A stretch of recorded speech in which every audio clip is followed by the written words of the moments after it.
Shirt show. All right, let's go. Shirt show! Talking shirt! Shirt show! Talking shirt! Shirt show! Talking shirt! Shirt show! Shirt man! All right! Episode 300 of Shirt Show! We're talking with Dave from New Buffalo in New York. Let's go! Hey guys, if you're new here, my name is Dylan. I am the owner of Upstate Merch and the host of the Shirt Show podcast. Today, my guest was Dave Swart from New Buffalo. I'm in, upstate New York, and New Buffalo is in Buffalo. It's been a shop that I've heard about for forever. My entire career, I've kind of had intermixing conversations with them over the years, but it was really cool to sit down with Dave today and kind of get all the backstory, all the talk. It was really great. We talk a lot about how the shop was a massive deal, and there was, a lot of employees, a lot of presses, and what they did, and the band merchandise and the sports stuff, and kind of how they had amazing company culture and crazy prints and trying new techniques, and they do like every kind of printing under the sun, and that's what they were known for.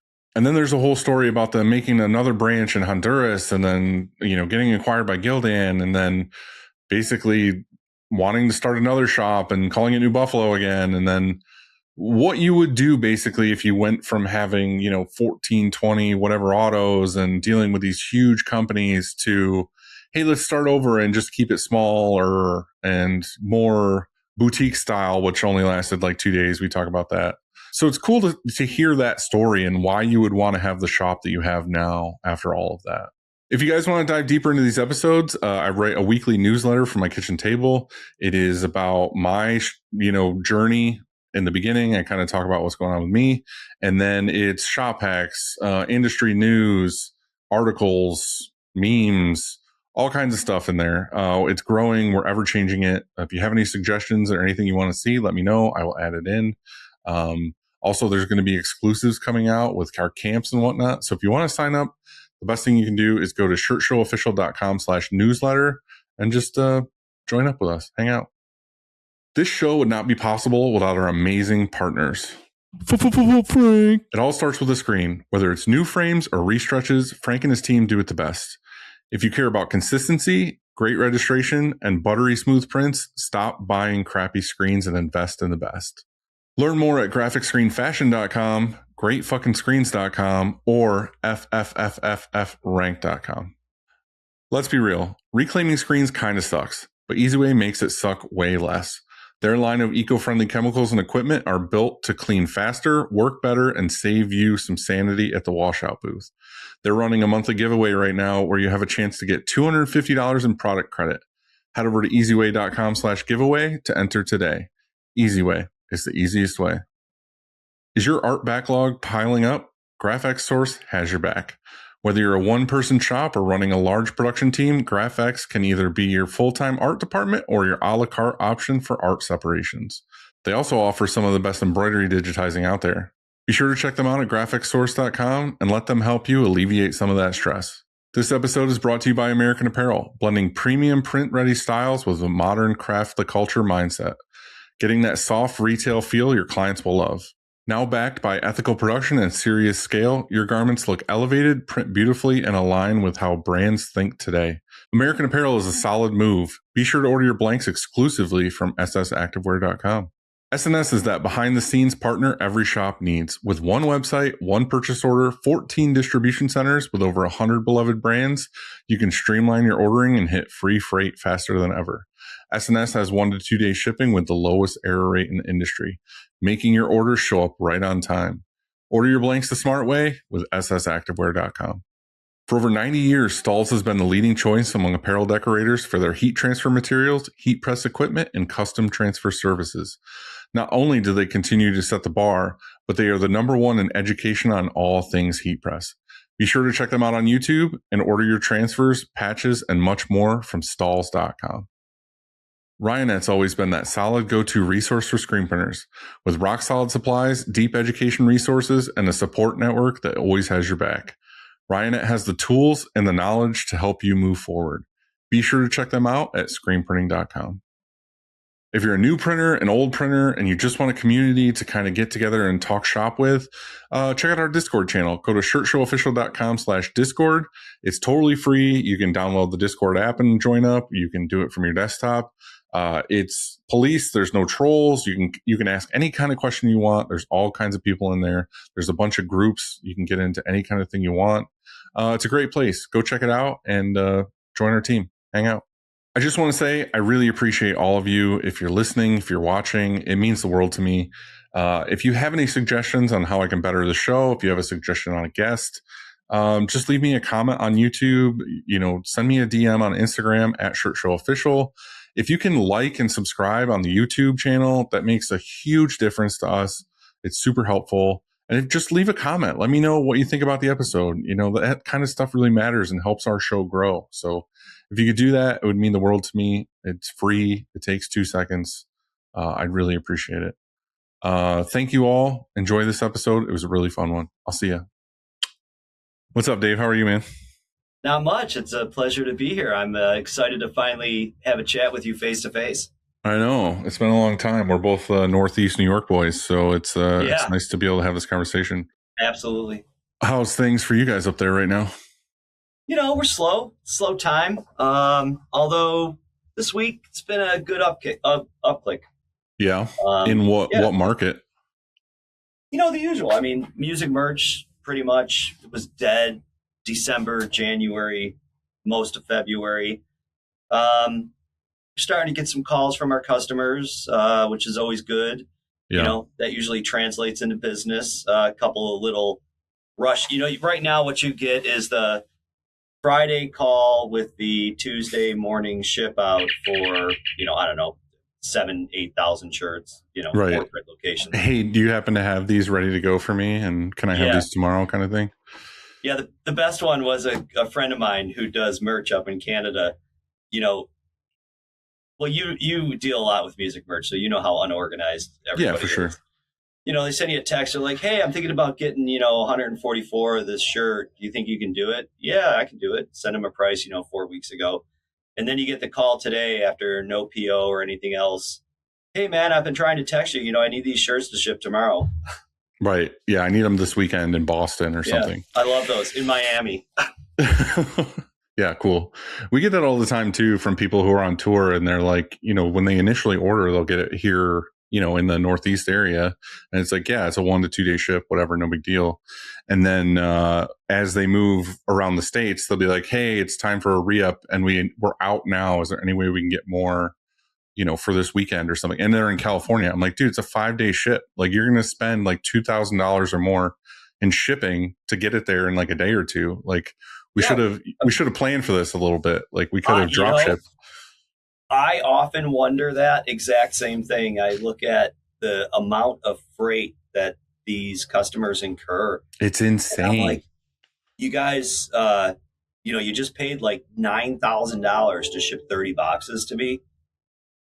But I have to ship them out of here ground. Right. Yeah. It's nuts. No, we had done for a while. There's a couple friends of ours that, work for some larger management companies or whatever. And every so often they'll hit us up. It's not like our normal customer, but they know like, oh, you're in New York, you can help us out. And it's always that. It's always ultra last minute. And they're like, I don't care what the shipping is, just pay it. And it's like, dude, like, you guys are the kind of people who will come to us though. And I'll give you a quote. I don't know, say it's like $6 a shirt or whatever, like on the cheap end. Like, okay, yeah, but could we do $5.75 or something? And it's like, why are you beating me up on this when it's going to cost you like $4,000 to ship this? Like, I could have made so much. I could have charged you $12 a shirt instead of $6 a shirt and ground shipped this, and it would have been cheaper than what you're paying right now. Like, this is stupid. Way better. I think it's because the band pays the freight. Well, for sure, but it's like, that money is going to UPS or something instead of in our hands. And it would have been nicer if it was that way. If we just did a little bit of planning. I've often wondered what it would take for me to open up my own Sprinter truck line servicing all of the Northeast for music merchandise.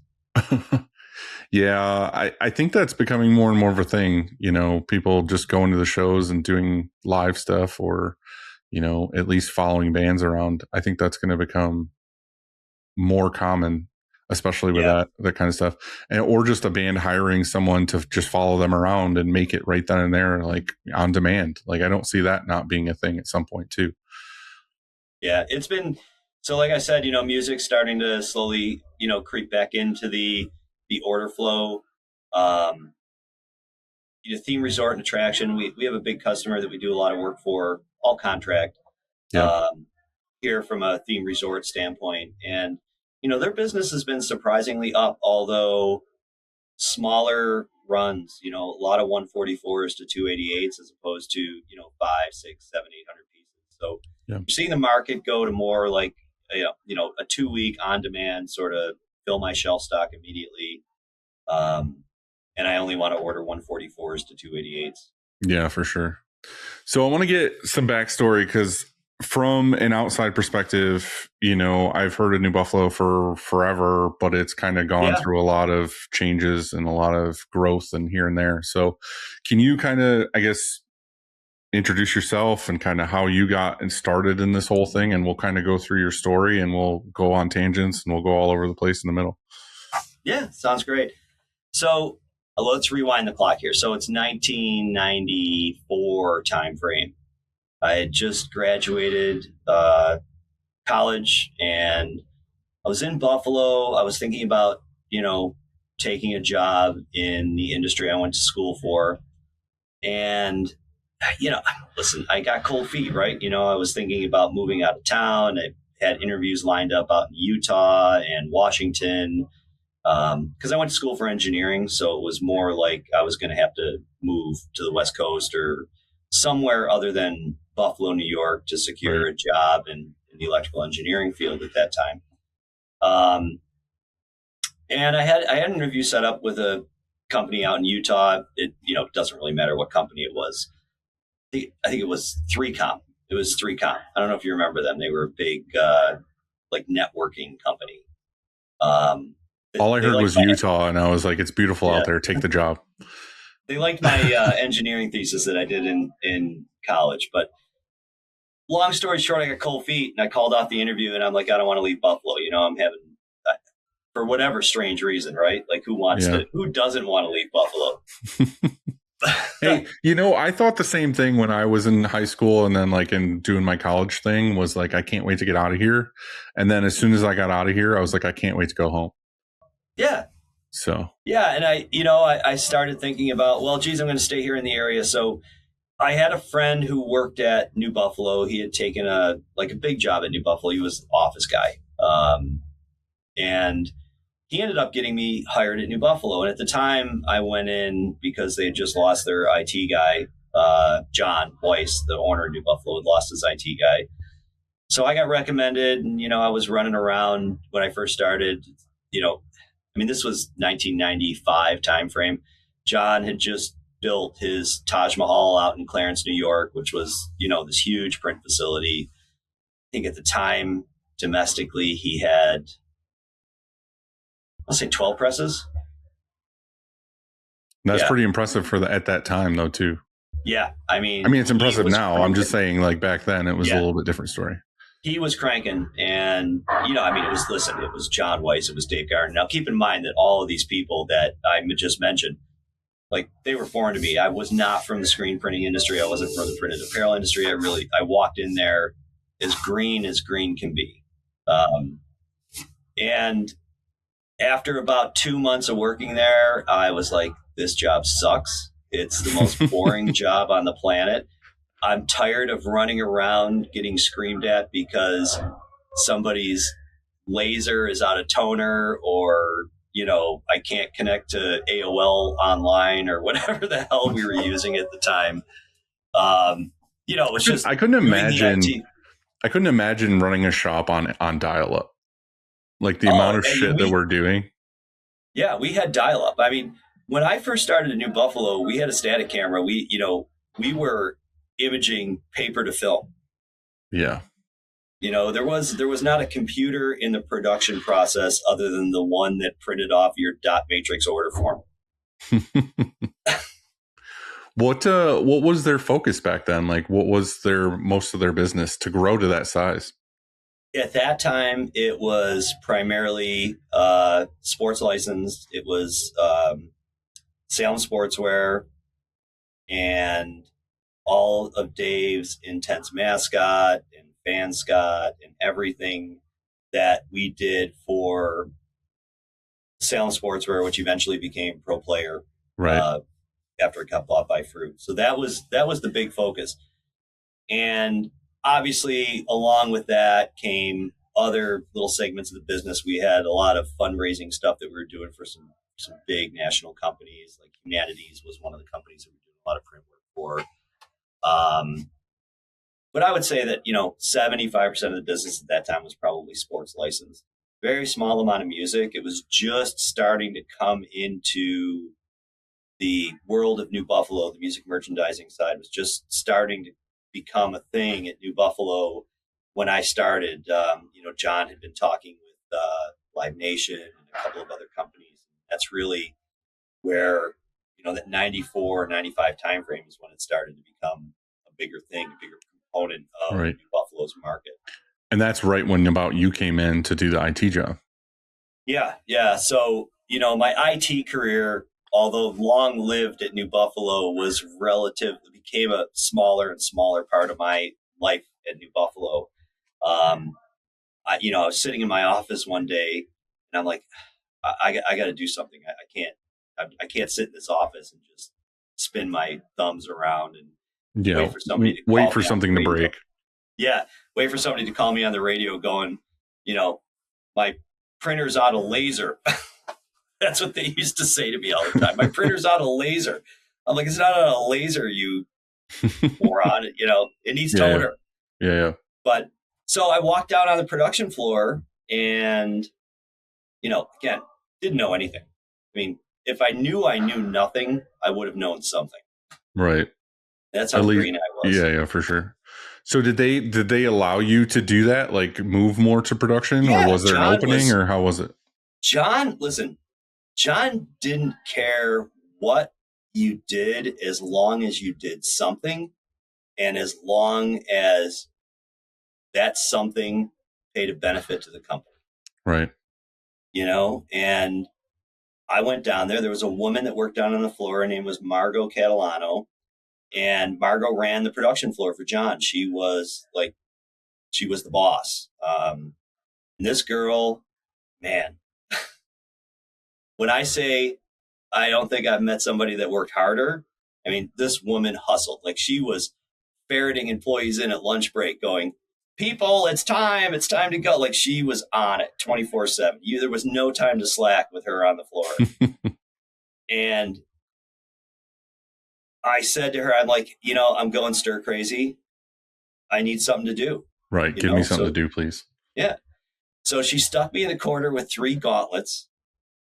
And she's like, I'm going to teach you how to print these Aussie Outfitters shirts that we were doing for a company called Advantage, Stereo Advantage. So they had a brand called Aussie Outfitters. And they did all these I guess you'd call them sort of like college-y, hockey, sporty T-shirts. They sold them at Stereo Advantage in Buffalo, and they had stores all over the place. They were selling all these, 6.5 ounce white T-shirts with like a 4 or 5 color print on the front and back with catchy catchphrases. Right. So she started me off there. She gave me an hour lesson on, all right, this is how you run the press. This is how you do that. This is how you do that. And then she just sort of left me to my own devices because Aussie Outfitters at the time, Aussie T was not the most important customer, right? She's like, so she's like, just don't mess anything up, don't ruin any shirts. Right. So I think the first day I printed a T-shirt. Right. Got your bearings with one shirt. Yeah. After she came over and made sure everything was set up, and I, basically ran it around the press about 400 times without printing a screen, and then tried to figure out how the buttons worked on the press. And it was, and I was hooked at that point. I mean, I was like, oh, I got to learn this. I don't know what happened. It just clicked in my head. And more than that, it was the culture of New Buffalo at the time. I mean, it was an exciting place to work. It was unlike anything I'd ever seen in my life. What do you think that was? Like, what was the, I guess, pump the brakes for a second. Like, why was the culture so different then versus maybe what it might be now? You know, I think it started with the fact that John was a personality and a force to be reckoned with. He, to this day, I still call him the charisma king. I mean, he just has a way about him that would make you remove your own organ, give it to him, and then he would sell it back to you. I don't know. So you started off strong with that of like, I think this is a good thing. And then you were like, sell it back to you. And I'm like, okay, well, that makes sense. But it was good. And I'm saying he had that ability, or he has that ability. Yeah, yeah. But that doesn't mean he only uses that ability for bad, right? I mean, listen, that man was in work before any other individual in the building was, and he left later than everybody else. And at that time in the 90s, the culture was like, well, I can't leave before the boss leaves.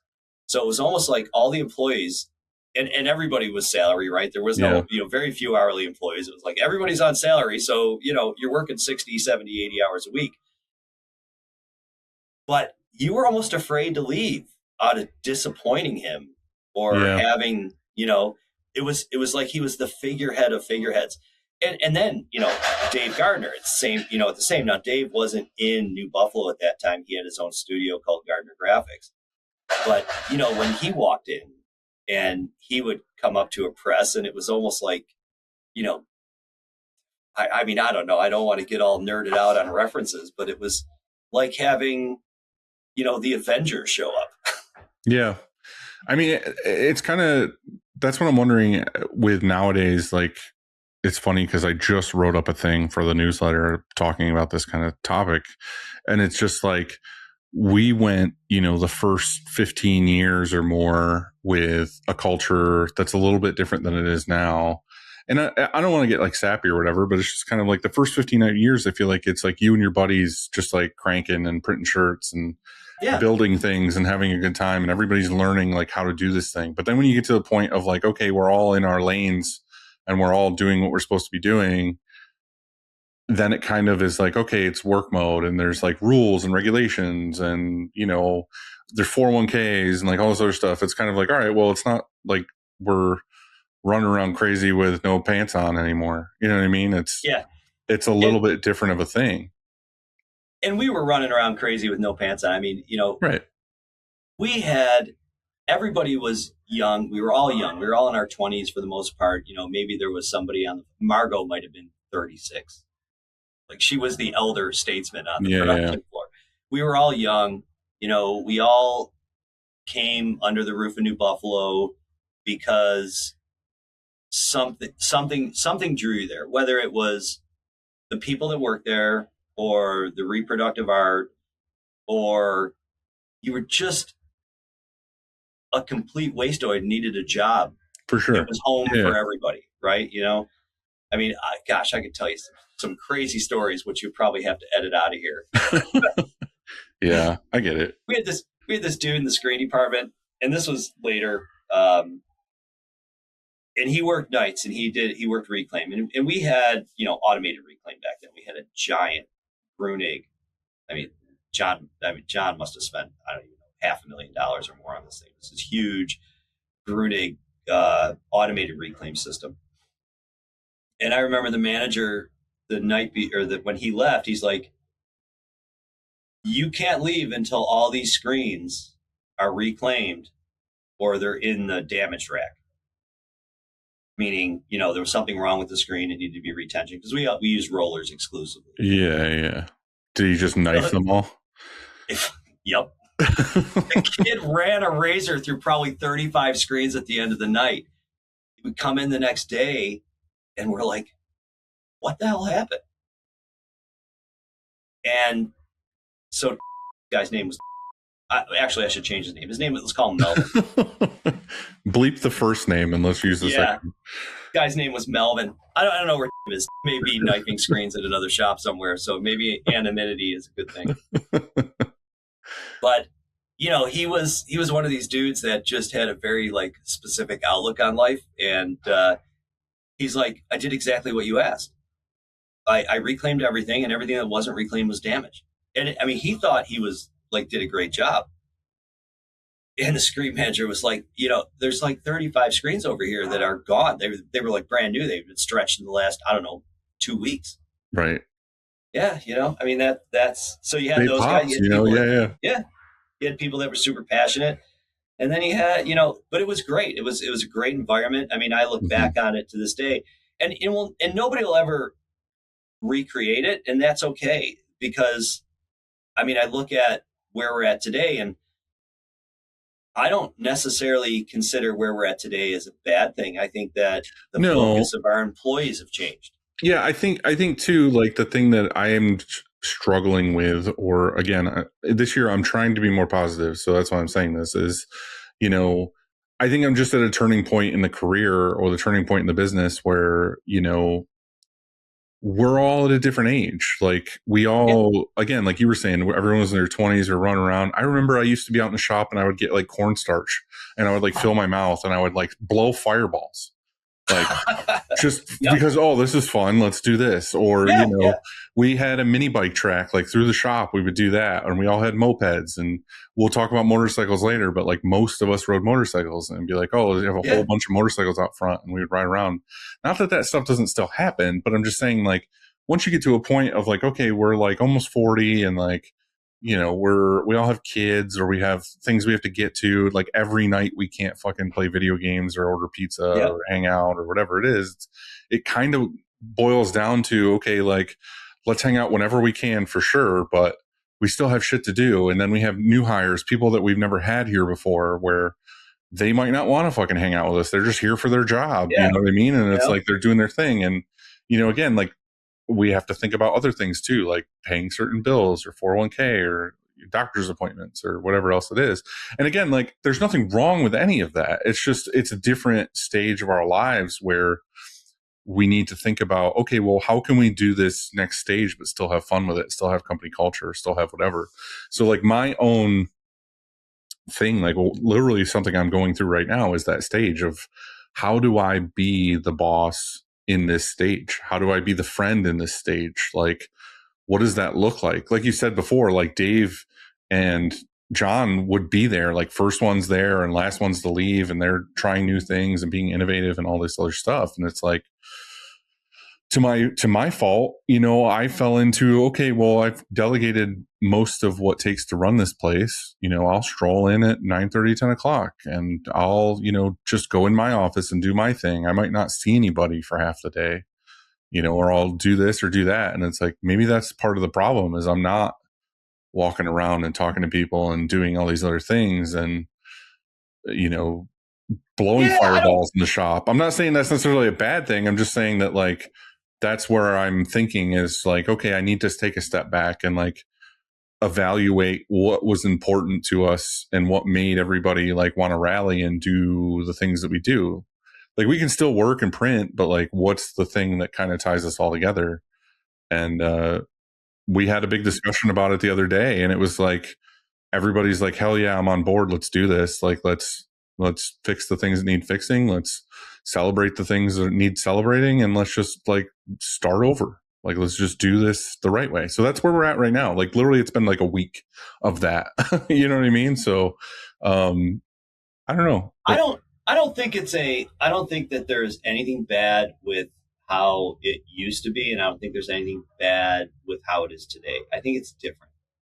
I go back and listen, none of us were married, maybe two of us had kids or two, very few kids that had to be worried about. We were all young. It was, we could stay there until 2:30 at night and then go out and play. I mean, New Buffalo had a sand volleyball court behind the building. So, it was literally keggers on Friday. We're playing sand volleyball at, when the work's done at 9:00 at night, it was lit. John had this whole volleyball court built. But you can only do that for so long, because as you get bigger and as the company gets larger and as more and more responsibility gets heaped on you from your clients, and you're starting to work with global brands that, you have to have a certain level of control over the environment, and you can't Yeah. go out and have a kegger in the parking lot at 11 o'clock at night with Yeah. maybe a bunch of underage kids that are 20 years old that shouldn't be there. Well, what's funny with that is like your side of the story of like the kegger / volleyball. I'm just thinking Top Gun right now of like all you guys out there shirtless, like No, playing we weren't volleyball. shirtless. No, definitely not. Nobody was running up Tom Cruise. But like, it's funny because we both know AJ from Davis. Yep. And we used to have this thing. Well, we still do. Like in our conference room, or not conference room, in our break room area, we still have like multiple TVs, Xboxes. Like none of us here really drink either, so it's kind of like our fun thing to do is play video games, order pizza, and basically like LAN kid nerd thing. But anyway, we used to do that like in the middle of the day. Like it'd be like, oh, we got, we only have to get X amount of jobs done today. Let's just say, fuck it, lock the front door. And like, we'll play Gears of War, like multiple TVs, everybody's sitting there hanging out. This is at like 1 p.m. in the middle of a work day. You know what I mean? We'd be like, fuck it, let's do it. So before, I had never met AJ before. And he's doing his rounds at the time. This is, again, forever ago. He's doing his rounds of like visiting shops and like getting new clients and like whatever. Well, next door to me, I rented a store out, and he went to our front door and it didn't work. So he went to the next door, and he like was like, hey, is there a screen printing shop here or whatever? Well, at the time, it was actually my mom and stepdad who rented that from me and had a store. Well, he came through the door to where we were playing and like peeked in and was like, hey, there's a guy here for you. He says he, sells whatever. And I was just like, tell him to fuck off. Like, tell him we're busy. Like, tell him we have shit to do and like we're too busy, whatever. And what I didn't know is AJ was standing right behind him. Like, it like literally could look in and see us. And I'm sitting here telling him to fuck off or whatever. And it's just like, that's when you realize when stuff like that happens too, you're like, you can't do this forever to the level of professionalism that you're trying to do. It's like, you're telling people who are coming by trying to help you out to fuck off. It's like, and I didn't mean it. Like, I really would never say that to his face. Like, I was just telling my stepdad, like, hey, like, I'm in the middle of a game right now. If I bother talking to this guy, I'm going to die. It's going to ruin our team. Our scores are going to go down. Like, I can't do this right now. But that's when you start to realize like, okay, I need to add something. Like maybe we shouldn't be playing video games at 1 p.m. Maybe we should save that for 5 o'clock when we're all done. That's kind of where that like mentality comes in a little bit. And your thinking is probably sound, but it's unfortunate that that's sound thinking, because in my world, I would love to, like, at 10:30 in the morning on a day that I didn't have a shit ton of work to do, just be like, let's pack up the cars and go snowboarding, or let's go. I don't even care. Let's go visit a museum. The thing is we still do that to a degree, like, especially now, like it's like January, February, there's not a lot of stuff to do. We're kind of stacking jobs to where we might not be working every day of the week, or we'll kind of have half days or whatever it is. And it's like, I think it was last week or the week before, we were like, oh, let's finish at 2 and go to the casino. And like half of us went to the casino for the day, and we just kind of like did our thing. And it was funny because we got back from the casino at like 6 o'clock. And when I went home, it was like, in my mind, it was like 10 p.m. And I'm like, I still have an entire evening. Like I can do whatever I want. And I worked, went to the casino, and came home. Like, I don't know. It's just, again, like I don't have to get super into the weeds on this, but I get what you're saying. Like it is at a certain point, you're kind of like, this beast needs to be tamed slightly, and whatever. So anyway, back to your story. You decided to go out into the shop, learn how to print, and then what happened? So I went out, and I spent, I don't know, a couple of months out there. I got hooked, right? I mean, I got hooked on New Buffalo. I got hooked on screen printing. I got hooked on the whole vibe of, man, this is really cool. Like everybody there was cool. And,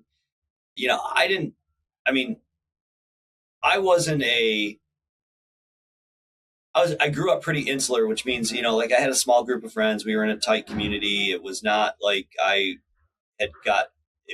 grew up in a small town, probably like you, Yeah. So you get out to New Buffalo, and there's people from all over the place there, right? I mean, all sorts of different walks of life, and people that I never really had a chance to interact with, for whether it was, they had tons of education and tons of life experience to, somebody that's been basically living under a rock for the last 10 years. And this is the first job that they ever had. So it was just this like melting pot of all of these different people. And I mean, back when I started in New Buffalo, we had this program where we had work release people come in from the prison, nonviolent type folks, So like we'd be working next to these dudes from the prison. And then at the end of the day, we'd be driving them back to the prison so they could spend their night in prison and picking them up the next morning. And, we had to get away from that because obviously as we started getting into more and more sports license that maybe not have a bunch of prisoners working there. Yeah. They're like, well, and I mean,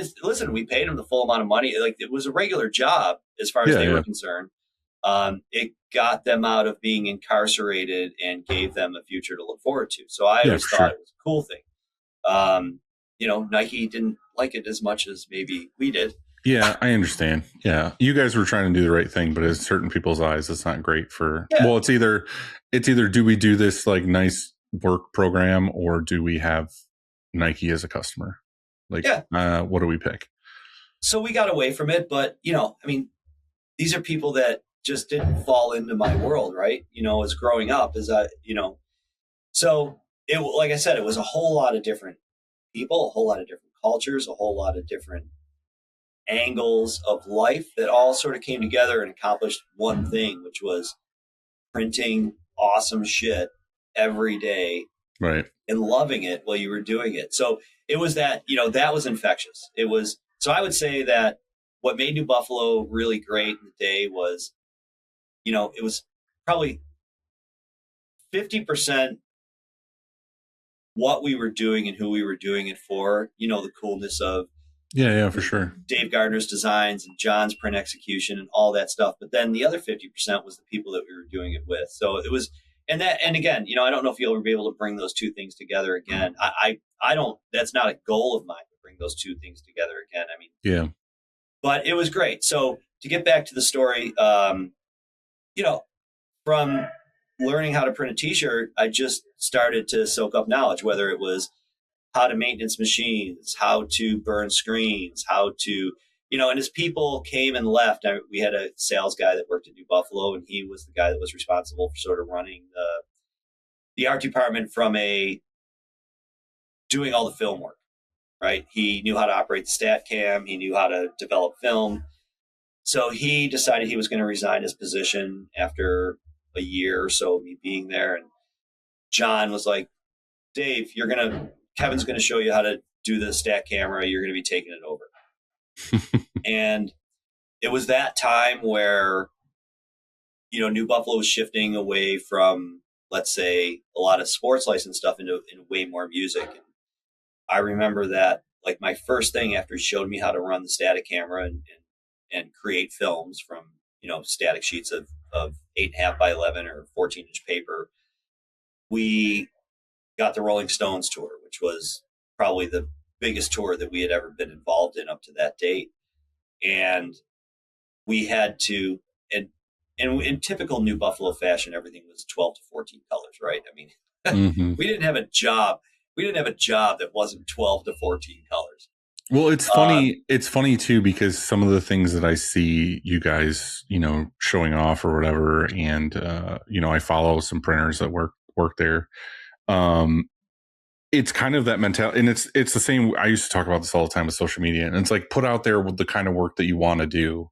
And it's like, we always used to post all these pictures of all these, like, 8, 10, 12 color prints that are for this like comic book thing or whatever. Yeah. And the thing is you get known for that. Like, you get known for like, okay, if I want my stuff to look like that, I'll go there.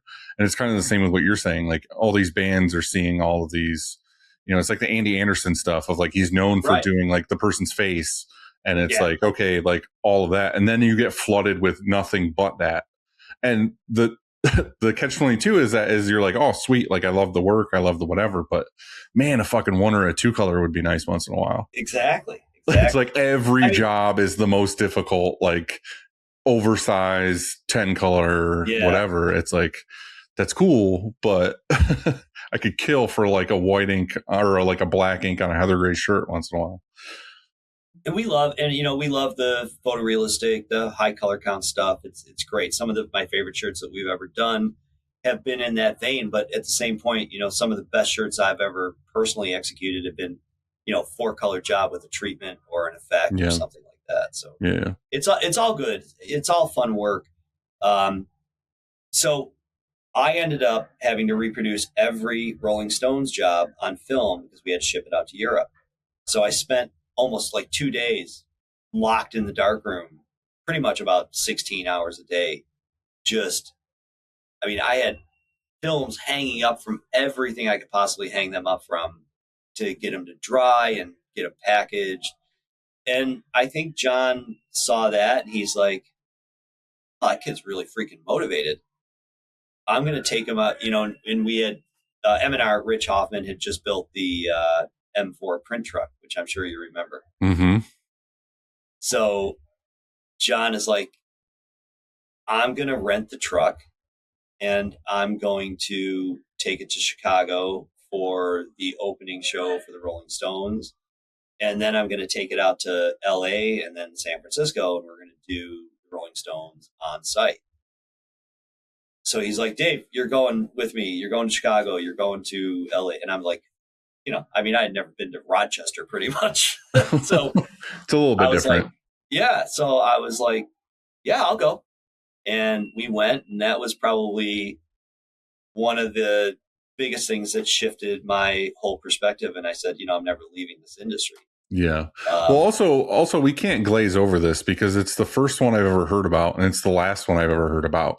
So can you kind of like describe and talk a little bit about what this was? Because it was a tractor trailer that had an auto in it. Yeah. It was a 53-foot tractor trailer that M&R and Rich Hoffman.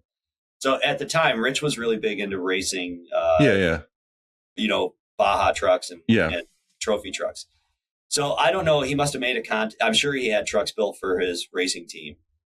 But he had this company out in California basically make him a drop deck, like NASCAR trailer, 53-footer with its own generator, its own power source, its own, onboard water reclamation. It had a light table. It had a washout booth. It had I want to say it was a 10-color gauntlet tube, and a Radicure dryer, all electric, air compressor, the whole 9 yards. It was literally an 18-wheeled single press manufacturing center. Yeah, it was great, It's so good. I miss that shit. Why does that shit not happen anymore? I'll tell you a story about that. So we loved the truck. New Buffalo was probably the company that, we loved the truck so much we bought it. We bought it from M&R. John bought it and he said, you and I are going to be partners in this truck that we bought. And we took it on the road with festivals. We did Bonnaroo, we did Rothbury, which is now Electric Zoo. We did a ton of festivals. We took it down to Daytona one year for Bike Week. That's so cool. Disaster. Listen, if you want to build one, I'd build one with you.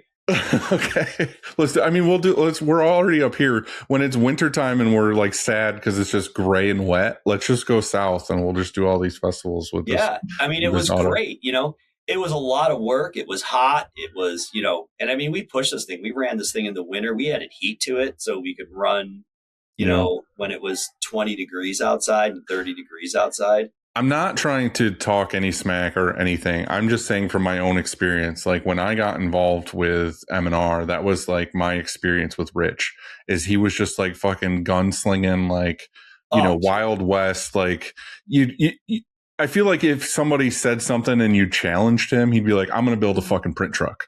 You know what I mean? Madman. But that's what I'm saying. Like, that's what was fun for me when I first went there. And I did my very first M&R factory tour was with Rich. It took like fucking 4 or 5 hours or something. Like, it's only supposed to be like an hour thing. We talked about everything. And I remember at one point we walked by, like, he had just had the LED units come out or something. And he was like, what exposure unit do you use? And I said another brand. I was like, oh, I just bought this, whatever. He's like, nah, fuck that. He's like, I'm going to give you one. Like, and it was just out of competitiveness. He was just like, nope, you can't have that in your shop. Because everything else I had was M&R. And he was just like, He's like, why is that in there? Like, nope, let's get that out of there. And I thought he was just joking. And like a couple days later, it showed up like at the shop, like packaged, ready. Like, here's your exposure unit. And I was just like, this guy is insane, and I love him. Like, no, I do. I don't want to take anything away from the current management at M&R because I respect and no, I'm not either. I'm just saying fantastic. At the time, it's tough to replace the founder. I mean, right. Yeah. You know, it was him and Mike, right? Didn't they start it? I only ever talked to Rich back then, and then when he sold it, you know, I've been working with them for forever, but it's just funny. Like, that's how, when I think of the truck, that's what I think of. I think of the fuck it, we're doing it. You know, no matter what the cost, no matter what it is, let's just do it. It's going to be this Wild West thing. It's going to be fun. It's going to be awesome. And to this day, I mean, I know people that have mobile print operations, and maybe they've got a small manual, or they're doing heat press, or they're doing DTF or DTG. Yeah. Nobody has had the cojones to slap an 8-color automatic in a damn truck and take it on the road. That's a huge undertaking, though. That's a big investment. That's a big deal. Not only is it a big investment, but he built that truck in 1997. New Buffalo sold the truck in maybe 2018, 19, maybe 2020. And that truck ran every time. I mean, it was a lot of work to keep it maintained at the end. Yeah. But, you know, we still went out and turned and burned with that truck. Who bought it? Do you know? Like, is it still in use? Are they doing anything with it? So a company out of California, Rock World Merchandising, bought it. They took it, they were doing Louder Than Life with it. And, you know, by that time, I think that the truck was so unique and so specialized that, and you got to remember, I mean, you couldn't get parts for these presses anymore. You had to really homebrew everything. Yeah, for sure. You really had to be knowledgeable. Like, I mean, twice when we owned the truck, we had to rip out the entire PLC and the servo drive and replace it with something that was not original to the press. Yeah. So if you didn't have that level of capability or have the ability to tap into engineers that could do that, or, you know, people in the screen printing industry that had that kind of knowledge, it was going to be a tough proposition to run. You really needed to have a team of people. It wasn't turnkey at that point. I mean, so I think ultimately it just became too long in the tooth. Yeah. I think Rock did something a couple of years ago where they took an auto around to a bunch of different events, and it was kind of like a tour of this press or whatever. But I think it was all like take the auto out of the trailer, and it was kind of like on the ground or in the building or whatever. But still, I mean, this thing was insane. Yeah, it's awesome. It's so good. It had air actuated fold up arms. I mean, the whole press like collapsed like a damn spider in the center of the truck. I love it so much. Yeah, the amount of engineering that they put into that thing to make it work was just insane. It was nuts. It's awesome. And it was great. I mean, so what did you learn from that experience though? Because you went from like working in the thing to being like, I can prove myself, to doing the tour or doing whatever with the trailer. What did you learn from that going into the next step? I learned that, you know, as a nerd, you know, being at rock shows and being at big festivals and being at huge sporting events is actually a pretty cool gig. And everybody loves t-shirts. You know, I mean, there'd be a line of people standing. We'd be at Bonnaroo, parked right in front of the stage. You know, thank you, Red Star and Alex Stoltz, for allowing us to do that. Shameless plug to those guys. And we were right. And you know what? The crowd of people that are like, oh my gosh, you're printing t-shirts up there. And we're like, yeah. And they're like, wait a minute, you're printing a lot of t-shirts. I'll tell you the best experience was when you'd find a fellow printer that was at the screen printing show, and they'd come up and they'd see the truck and they'd be like, oh my God, this is awesome. And then they'd come up and they're like, can I load a couple of shirts? And you'd be like, yeah, go ahead. You know, give it a try. And man, they'd get up there and, you know, they were good. They knew what they were doing. Yeah. And it was just cool. I remember, you know, that happened to us a couple of times at Bonnaroo where, you know, somebody'd be like, hey, I work at this screen printing shop in, you know, I don't know, Atlanta or wherever. And they're like, this is the coolest thing I've ever seen. Can I come up and load a couple of shirts? And, you know, you'd seem like get all psyched out trying to load. And It was awesome. Flustered. Yeah. Yeah, it was great. Yeah, I mean, that's the thing with like the live printing stuff. Like, I love doing it. Like, partially, it's like, yeah, it's part of the business, whatever. But like, I just love doing it. Like, I love going to an event and talking to the people. And there's that line of people who want a free T-shirt or they want a shirt they have to buy, whatever it is. You're just in the middle of it. You're at the event. You can, like doing, like Gov Ball or whatever. It's like literally I was standing there doing stuff and I could see the main stage like right in front of me. Yeah. And it was like, I'm just listening to music for the weekend. I'm printing shirts. Like, people are laughing, having a good time. Like, it's the best. It's so fun. It is. And it was like the best party doing stuff you like to do. I'll be honest with you. I don't think I could go to a music festival for 4 days and do nothing but Print get shirts. stoned and watch and watch music. Yeah. But I could definitely go to a music festival, print T-shirts and watch music, or have something else to do to keep me occupied. Like, yeah. it was, for me, it was the only way I could feel like I could tap into that market, or tap into that lifestyle. Yeah, for sure. So what did you do? Good. What did you do after the truck? What was next? So, we had the print truck, and we kept the print truck going. And, as the business grew, I got more involved in all the different aspects of what made New Buffalo. And then we started to expand overseas. John decided that he was going to build a factory in Honduras for Disney. And I started going to Honduras to originally set up, some of the infrastructure and network and computing and whatnot. But then it became almost like a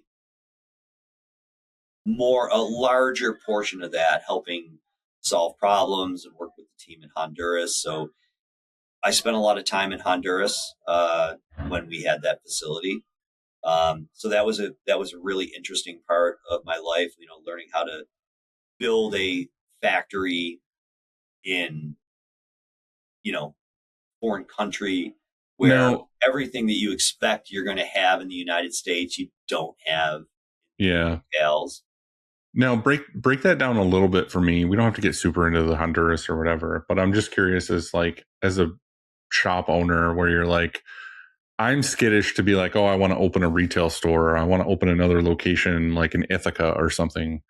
I couldn't imagine being like, oh, I'm going to open another factory like overseas or Honduras or something and be like, let's do it. Like, there has to be a big motivator there. Like, was it just like you said Disney, so obviously there's a big motivator there. Yeah, but like the big motivator was New Buffalo was printing for Disney stores domestically, and we had lost the business for a couple of years because Disney decided they were going overseas. Children's Place, which was a big retail outlet, it actually took over all of the Disney stores that were in all the malls nationwide or worldwide. So they decided they were going to move production offshore. I think they moved it to China. And we ended up losing all of our Disney store business that we were running domestically in Clarence, New York. So that lasted maybe 2 or 3 years. And there was the opportunity, Children's Place actually got out of managing the Disney business, went back to Disney. And John and a company called Tiltworks at the time, which was based out of Orlando, Florida, which was sort of like our manufacturer's rep for Disney. They had always been looking at a way to acquire that business and bring it back in-house. The opportunity came up to bring that business back in, but we needed to nearshore it. So it needed to be somewhere close to the U.S., but not in the U.S. because obviously, they'd gotten a taste of offshoring that business and the cost of labor. Right. And then bringing it back, they're like, ooh, this hurts a little more than I was thinking. I'm not sure that, from a retail standpoint, it was going to be something that they were going to be able to absorb and bring to the market. So through a number of conversations with, John was having with Tiltworks and Anvil, who was the garment supplier for Disney at the time, which was independent. They were independent of Gildan at that point. Yeah.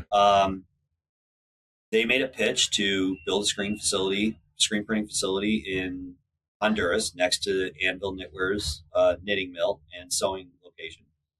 And Disney said, "You guys build it, and we will come."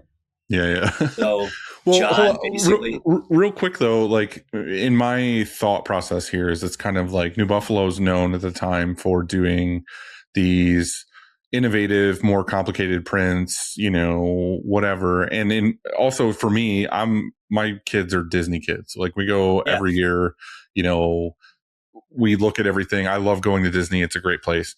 But the thing is as a printer, one of my favorite things about going to Disney is they have like an insane amount of merch. And it's not like there's one hub of merch. It's like after every ride, there's a gift shop, like exit through the gift shop. Every area, like merch is different everywhere. Like you go to Star Wars Land and all the merch is like Star Wars themed, and the tags and the attention to detail is insane at like every area of merch. So for me, it's like super inspiring to go see stuff like that, because they're like the first ones to do like innovative techniques, or like, oh, what's popular in this kind of stuff right now? Like what's happening? And I just love looking around. And also too, like Bobby Hundreds is now, I know. is You now follow that like dude? the head I of love that. Yeah. guy.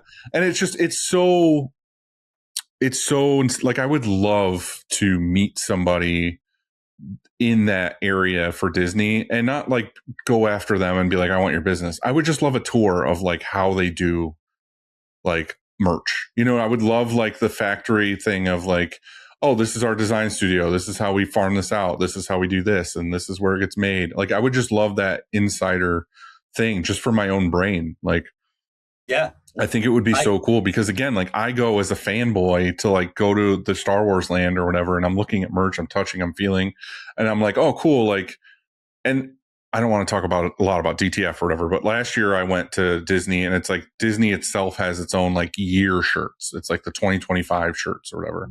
And if you went 2024, everything was puff. Like everything was puff. It was like all over the place. And then last year it was like everything was transfers, like all their super colorful, like 2026 stuff. It was all transfers.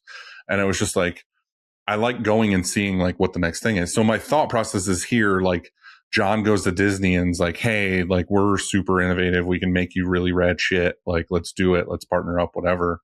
Like in my mind, that's what I'm thinking. And it's like, all right, let's do whatever we got to do to get it where they're on board. It's domesticated. Like, let's do it here. Is that kind of the thought process with that? And listen, I mean, John rolled the dice big time. I mean, it was a big investment. And the one thing that I'll tell you about, moving into an offshore manufacturing facility as a U.S. based company is, banks aren't loaning you money to build a facility outside of the country. They have no control over the assets. Right. Especially in places like Honduras and Nicaragua and Mexico. I mean, look at what's going on in Puerto Vallarta right now. There is not a big appetite for traditional financing of offshore investments. So, John, you're gambling. He rolled the dice big time. And I think it was a big role for him. It was. I mean, he built a 100,000 square foot facility down there. Yeah, and the thing is, like the cojones to do stuff like that. There's shops that I know that again have these massive accounts, and they deal with Nike or Adidas or whatever it is. The scariest part is I've heard all the horror stories where it's like, for some reason they decide to back out. And it's like, again, the investment of like, okay, these 10 autos are allocated to Nike, and these, whatever 100 employees are dedicated to this Nike jobs that come in, like all this other stuff. And then for some reason they're like, oh, we're going to move this to China, or we're going to go with this other place because of that 4 cents, or, oh, the quality of this, or whatever. And it's like, it just goes away. It's like, oh, I can't imagine. Like, I don't want that. I don't want that stress. I don't want that diarrhea every day of being like, fuck, please don't go away. Like, I don't want it. I mean, John, so that facility for Honduras, New Buffalo facility in Honduras, it opened up in exactly the amount of time, the exact time frame of the like implosion of 2008 in the markets. Yeah. So it was, John went in with a really sound plan. They built it for Disney.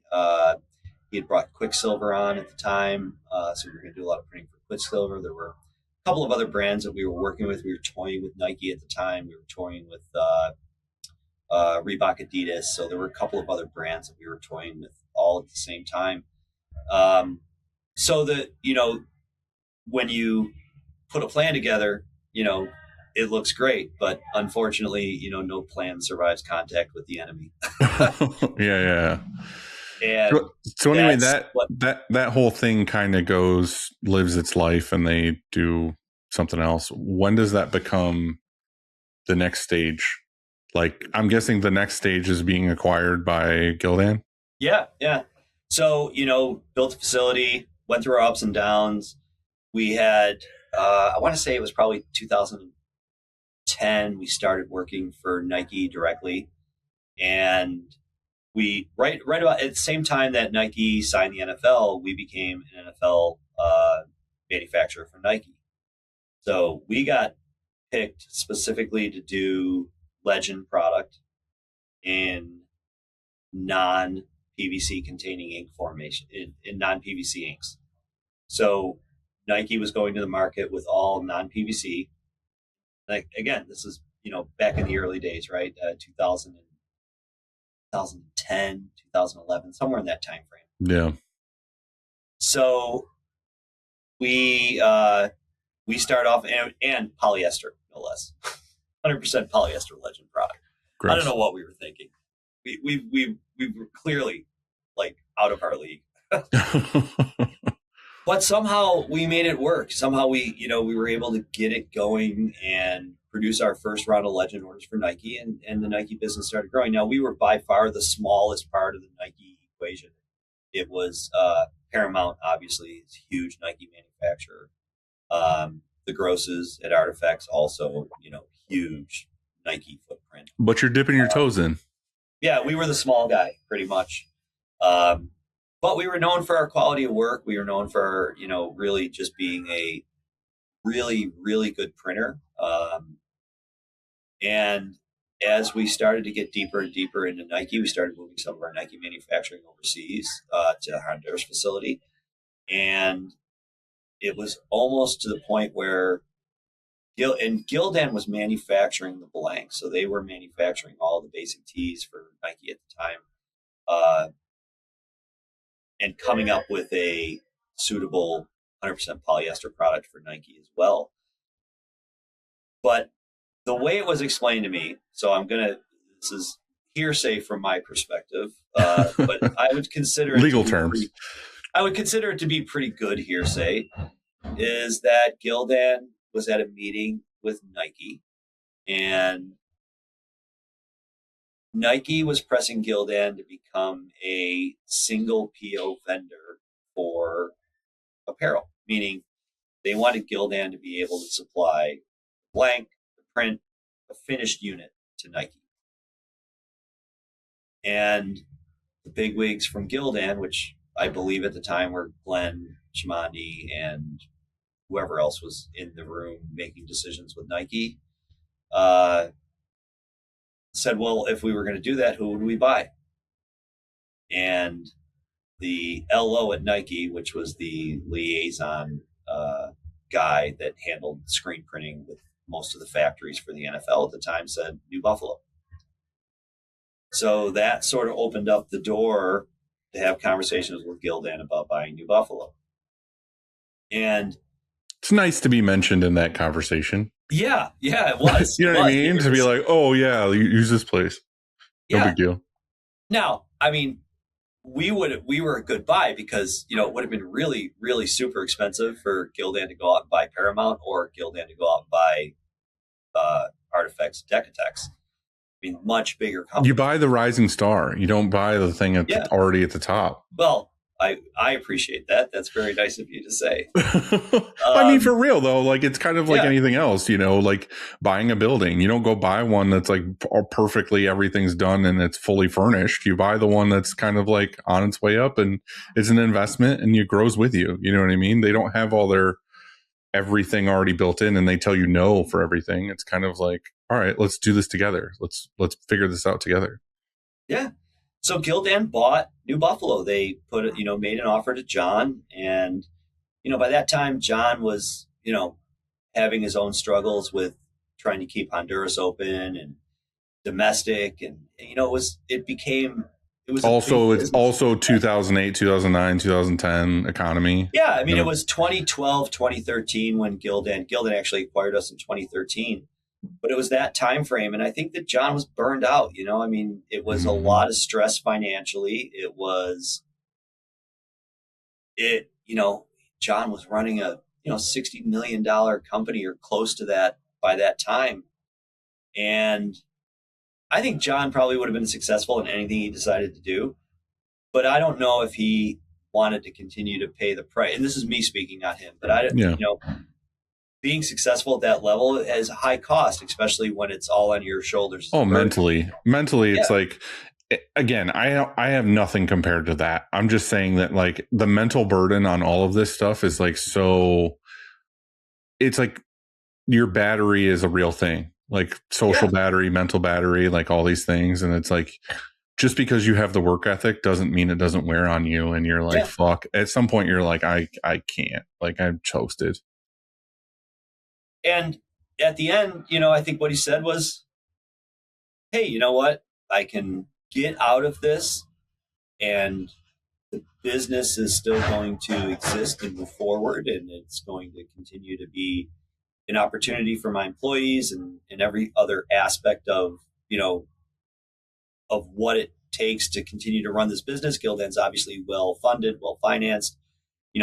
Money for equipment isn't going to be an issue like it is today, and it'll be good things. So I think he said, hey, I'm gonna exit and I'm going to sell to Gildan.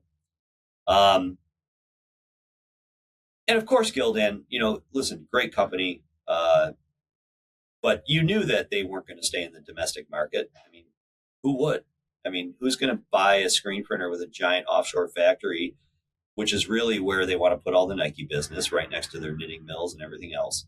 A little closer to home too. You keep why would you go all the way to Buffalo? Yeah, and they already have their entire business manufacturing footprint is based in Honduras. Yeah. That's what I'm saying. It's all backyard. It's right there. Yeah.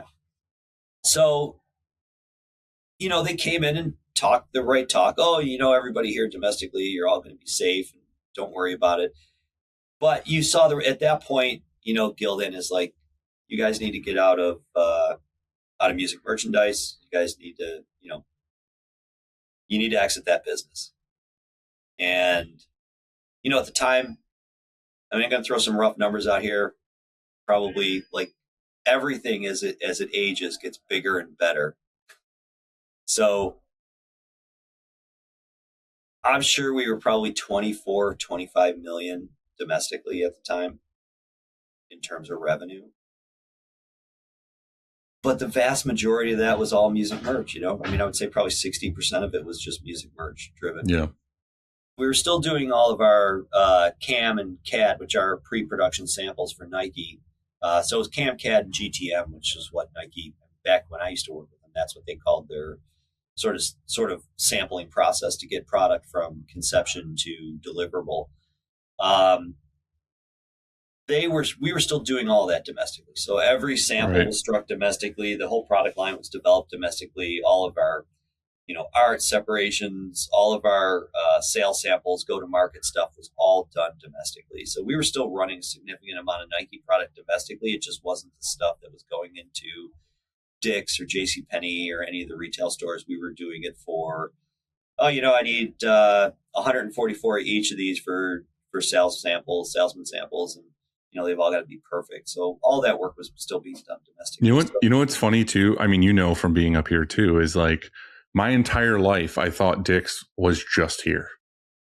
Because the Dick's started here in my town, like in Binghamton, like the very first one, which is funny too, because I go down that way often. They finally closed that store, like the first one. People don't realize is there's these massive like Dick's House of Sports, and there's all these other. Do you have a House of Sports in Binghamton yet? We have the biggest one now. They just built it like 2 years ago. Yeah, it's like the biggest one in the world right now. They just opened it. The House of Sports here in Buffalo. Yeah. So like the original one here, like if you drove by it, you wouldn't even think of it. It looks like a bait and tackle shop because that's what the original one was. It was just like, sports stuff and like bait and tackle and like whatever. They had guns downstairs and like the roof was low, like all this stuff. It was like this whole thing. My entire life, I thought it was a local thing. And then I think I flew at one point to like, I don't know, Utah or some other state. And I was like, you guys have a Dick's? Like, what the fuck? Why are they way over here? Yeah. And I didn't realize it was like this whole huge, like nationwide brand. And then I don't know what it was, like 10 years ago or something. And I was like, I discovered that, it was in other places. And then, we ended up doing a bunch of work for them when they opened the House of Sport here because it was like the biggest one. And we did a ton of live prints and we did shirts for like the place and whatever else. But yeah, it's just funny. Like I never realized that was like such a massive thing. No, they're one of my favorite retailers. I'm not a big shopper, hardly at all. Like I probably buy the majority of the things that I need, unfortunately, online. But I could spend a couple hours walking through Dick's Sporting Goods, just every aisle. Like, it has made me get into so many crazy sports that I never thought. I mean, I remember my wife and I are in there and we're like, oh, let's take up tennis. And we spend, $1,000 outfitting ourselves with tennis equipment that we never use. Yeah, that's just crazy. The House of Sport has like not a driving range, but they have like a simulator and they have like for every sport, they have like this own thing. Like the one we have has like an ice rink in the wintertime.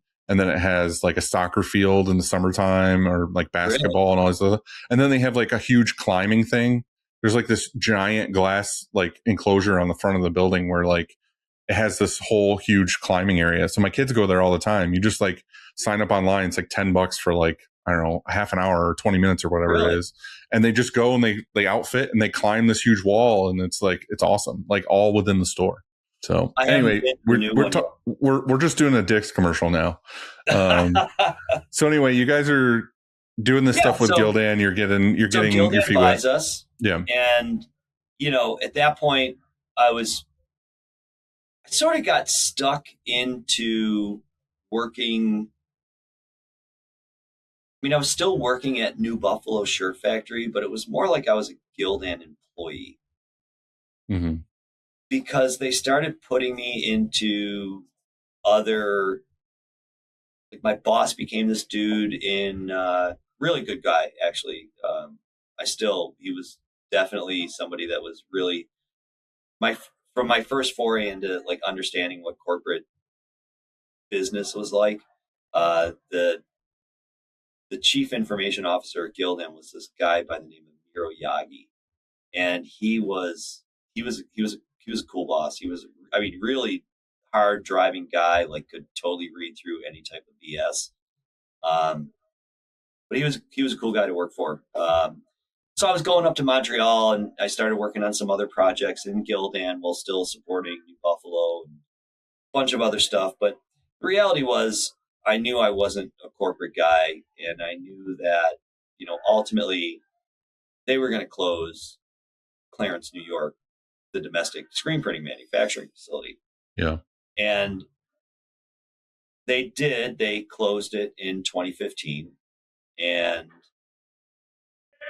I was like a traveling, I don't know, like a travel guide for Gildan. I was, going to Charleston. I was going to Honduras.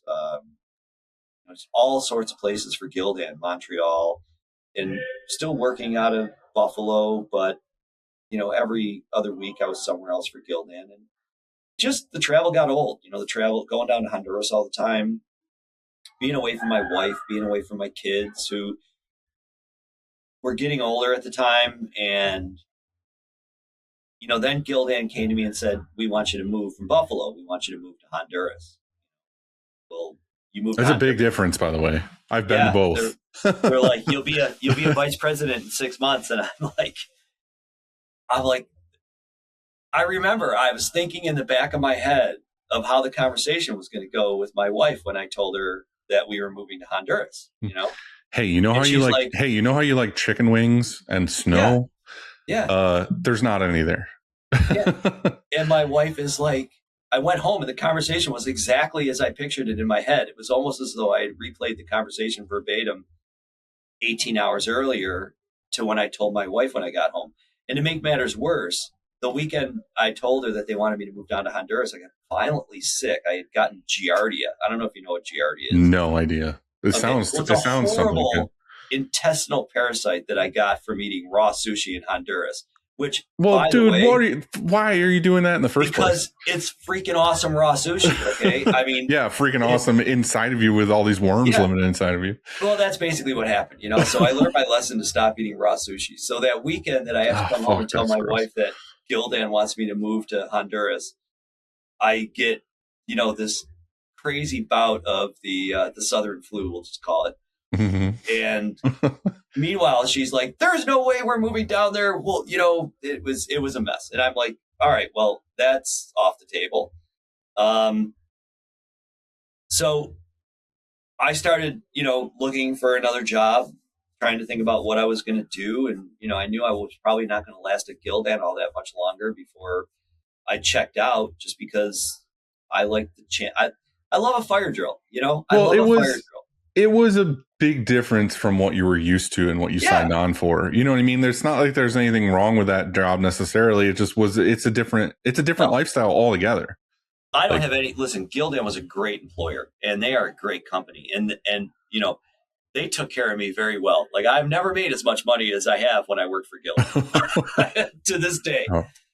But what it didn't have was I just didn't feel challenged like I did in the screen printing world. I didn't feel there's a pressure that goes along with this, and it's almost like you say you can get it done before you really know you can get it done, but in some way you get it done. So everything's a fire drill. Everything is like, you know, what's the emergency of the day? And I thrive on that a bit. I was going to say the thing about that is it's a bit addictive. You miss the day-to-day, because the other thing though too with screen printing is the custom aspect of it is like every day. It's a lot of the same tools, but every day it's different challenges. It's different. Whatever, it's different clients you're dealing with, it's different expectations. Like every day is a new chapter, like a new thing to do. We set up a job today that we've run, you know, I don't know, 6 times in the past. Set it up, followed the rotation to a pinprick of accuracy. Same squeegees, same angles, same speeds. Print looks nothing at all like the in-house. So the press manager calls me over. She's like, "I've been messing with this thing for 45 minutes. I just can't get it." And it looked horrible. I mean, it looked bad. So I walk over there, I take a look at it, and, you know, I double check everything. She had one screen out of rotation, which, you know, I can see that it wasn't causing the major issue. And I'm like, what are these meshes? I don't think we burned these on square frame 255s last time. Like, you know, this is all roller frame 280. And, you know, we have a problem in our shop where we'll have square frame 280s and we'll have roller frame 280s, and they hold different resolution. They hold different dot. Yeah. And this happened to be a roller frame job. I'm like, listen, you can spend the next 6 months trying to make this look good. You're going to have to tear it out and have it reburned on rollers. Just do it right the first time. Yeah. And that's something you learn too in a print shop. Is most of the time, like some printers and whatever will sit there and fight to get it done. And it's like, honestly, that's the thing I've learned for doing this so long is it's almost faster to just say, fuck it, start over. Like tear it down, reburn, set it back up, and let's do it the way we know it should be done, instead of like trying to band-aid this. And that's what I like about, you know, screen printing in particular is there's always something new to learn. There's always a challenge. Like I don't know of anybody that has mastered every challenge of screen printing. I mean, I know great printers. And that's why I hate when people say they have all the answers. It's like, no, you don't. Yeah. Like, you don't. No, you never will either, because it changes every day. Like it's not going to happen. And then you get the business wonks, and their advice is perfectly sound. Well, you need to have a process, and if you follow the process every time, you're going to get the same result. Bullshit. You know, I don't care how good you are. There are too many variables in what we do to nail it down to a process. It's like, well, if it rains today, it's going to be different than it was last time I did it. I mean, you can be very driven to try and nail down everything that it could be a change agent in your business and cause a problem. But, what point? I mean, there's always a risk factor. Even NASA, when they put men into space or women into space, there's a risk factor there. It's the same thing in our business. There's not any amount of process that's going to cover 100% of all your failure points. Yeah, it's just not. But that doesn't mean have no process. Oh, for sure. No, we're trying to minimize variables, but there's always variables. Yeah. That's the thing. It's never down to like this perfect SOP. Yeah. It's the 80-20 rule. Right. It's like, okay, just let's get it down to where we only have 35,000 things to worry about instead of 9 million things to worry about. We had this issue over the last couple of weeks where all of my clients were just hounding me incessantly about pallet marks on the garments. Mm-hmm. And, I don't know if in your shop, if you use like a, the roller from M&R or the irons or Stampinators or whatever. Mm-hmm. So we do, and we love all of those technologies, whether it's a rock iron or Stampinator. We use various ones at various times for various problems. But what we started seeing was pallet lines all the time, and customers complaining. And we didn't change anything, right? I mean, we've been running these irons and presses for years, all the same. But this winter, what was I going to say? It's the humidity. Freaking dry. Like we had days where I came in here and I swear to God, it was 8% humidity in the shop. Mm-hmm. Like, I mean, I knew as soon as you said what it was going to be, because that's the problem is those marks go away when you get moisture back in the room. If you've got moisture in the fabric, you run it through the dryer, the moisture that's accumulating in the fabric is going to steam out. It's going to help release those fibers that get pressed down. We had none of that, and I'm like, it got so bad that I had one client, they must have called me 5 times. Every time they opened up a new box that had pallet lines on a job that we sent them, they were sending me like 25 photos and just hounding me incessantly, as they should, right? I mean, we want everybody to be happy. But I called him up and I'm like, listen, man, do you want soft prints or do you want pallet lines? He's like, I want soft prints and I want no pallet lines. I'm like, I get it, but it's just, there's not enough humidity in here. They're like, well, control your humidity. I'm like, I can't, it's, it's 3 weeks, so we started spraying shirts down at the end, it slowed us down. We were misting water and all sorts of craziness and the complaints. There's a lot of like tips and tricks with all that stuff. But again, it's like, that's also one of the hardest things too, to tell a customer that's like, cause they just see it as like an instant defect. And I'm like, dude, you wash that shirt. It's not going to be there. Like, but again, they don't want to wash everything. They want to just take it out of the box and retail it. Yeah. And they want to have it folded up on a retail shelf at Disney or wherever. Right. And they don't want to see that, so it's just, we hadn't experienced that. We've had relatively mild winters over the last couple of years. We haven't had, a bout of time where it's been -2. I was just going to say, usually we get like it's -2 and then the next day it's 40 and then the next day it rains for like 6 weeks straight. And then it's like, we literally have had basically we had a couple weeks of just like negative temperatures in a row with no snow, no rain. It was just cold as shit. And nosebleeds everywhere and whatever. My son's up in Potsdam. He was sending me these pictures of like, him outside looking at his whatever thermometer. And he's like, oh yeah, it's -30 degrees. I'm like, -30 degrees? What are you, the Arctic, for Christ's sake? Well, we had that like a week or whatever ago where it was like -50 with the wind or something. And it's like, don't go outside. It was, so this is the first year it's like since I've been an owner in this business. This is the first really cold winter we've had since I've started that, since 2018 forward. So anyway, you leave Gildan. What happens next? I left Gildan, and it's an interesting story. So I was talking with Tom and Ed Gross about going to Artifacts. And I was really close to taking a position with Tom and Ed. We flew down to Virginia. My wife and I, we were looking at houses. I was like, all right, well, I'm on board. We get back on the plane, fly back to Buffalo, and we land in Buffalo. My wife's sitting there crying. It's like, oh shit, I guess I'm calling Tom and Ed and telling them that I can't take the job. So I did. I called Tom, and it was, and I have a lot of, like, those are two guys that I have a ton of respect for, is Tom and Ed Gross. They're sage people, and they run an amazing operation. So it was hard. I called them up and I said, I can't take the job. And I think they were disappointed. Who knows? Maybe they were relieved. I don't know. Well, I'll say that they were disappointed, but the problem is that life gets in the way sometimes too. So yeah. I get it. And then I was talking with John on the phone, because John and I remain friendly and we're friends. And I'm like, I'm going to start up a screen printing company. And I remember the conversation like it was yesterday. He laughed. He's like, what are you, an idiot? You just got out. Yeah. Why Can't get away. We don't want to get away. And we hung up, and I don't know, either I called him about something else or he called me, and he's like,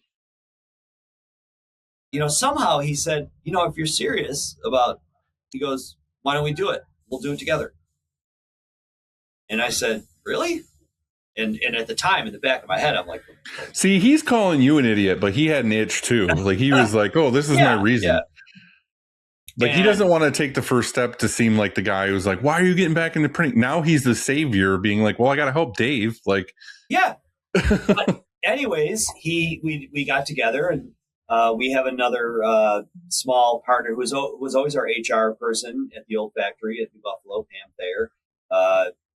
The three of us got together. She was like the last one standing in New Buffalo. So we're like, oh, we'll bring Pam along too. And Pam owns a tiny percent as well. And the three of us got together and we restarted. We didn't know it was going to be New Buffalo Shirt Factory. We really didn't know anything. Like, we just like, yeah, we're going to open up a screen printing shop. I remember we were meeting on Tuesdays at the coffee shop at the corner where John lived. So we'd go up for like our Tuesday meeting to talk about how we were going to restart this screen printing venture.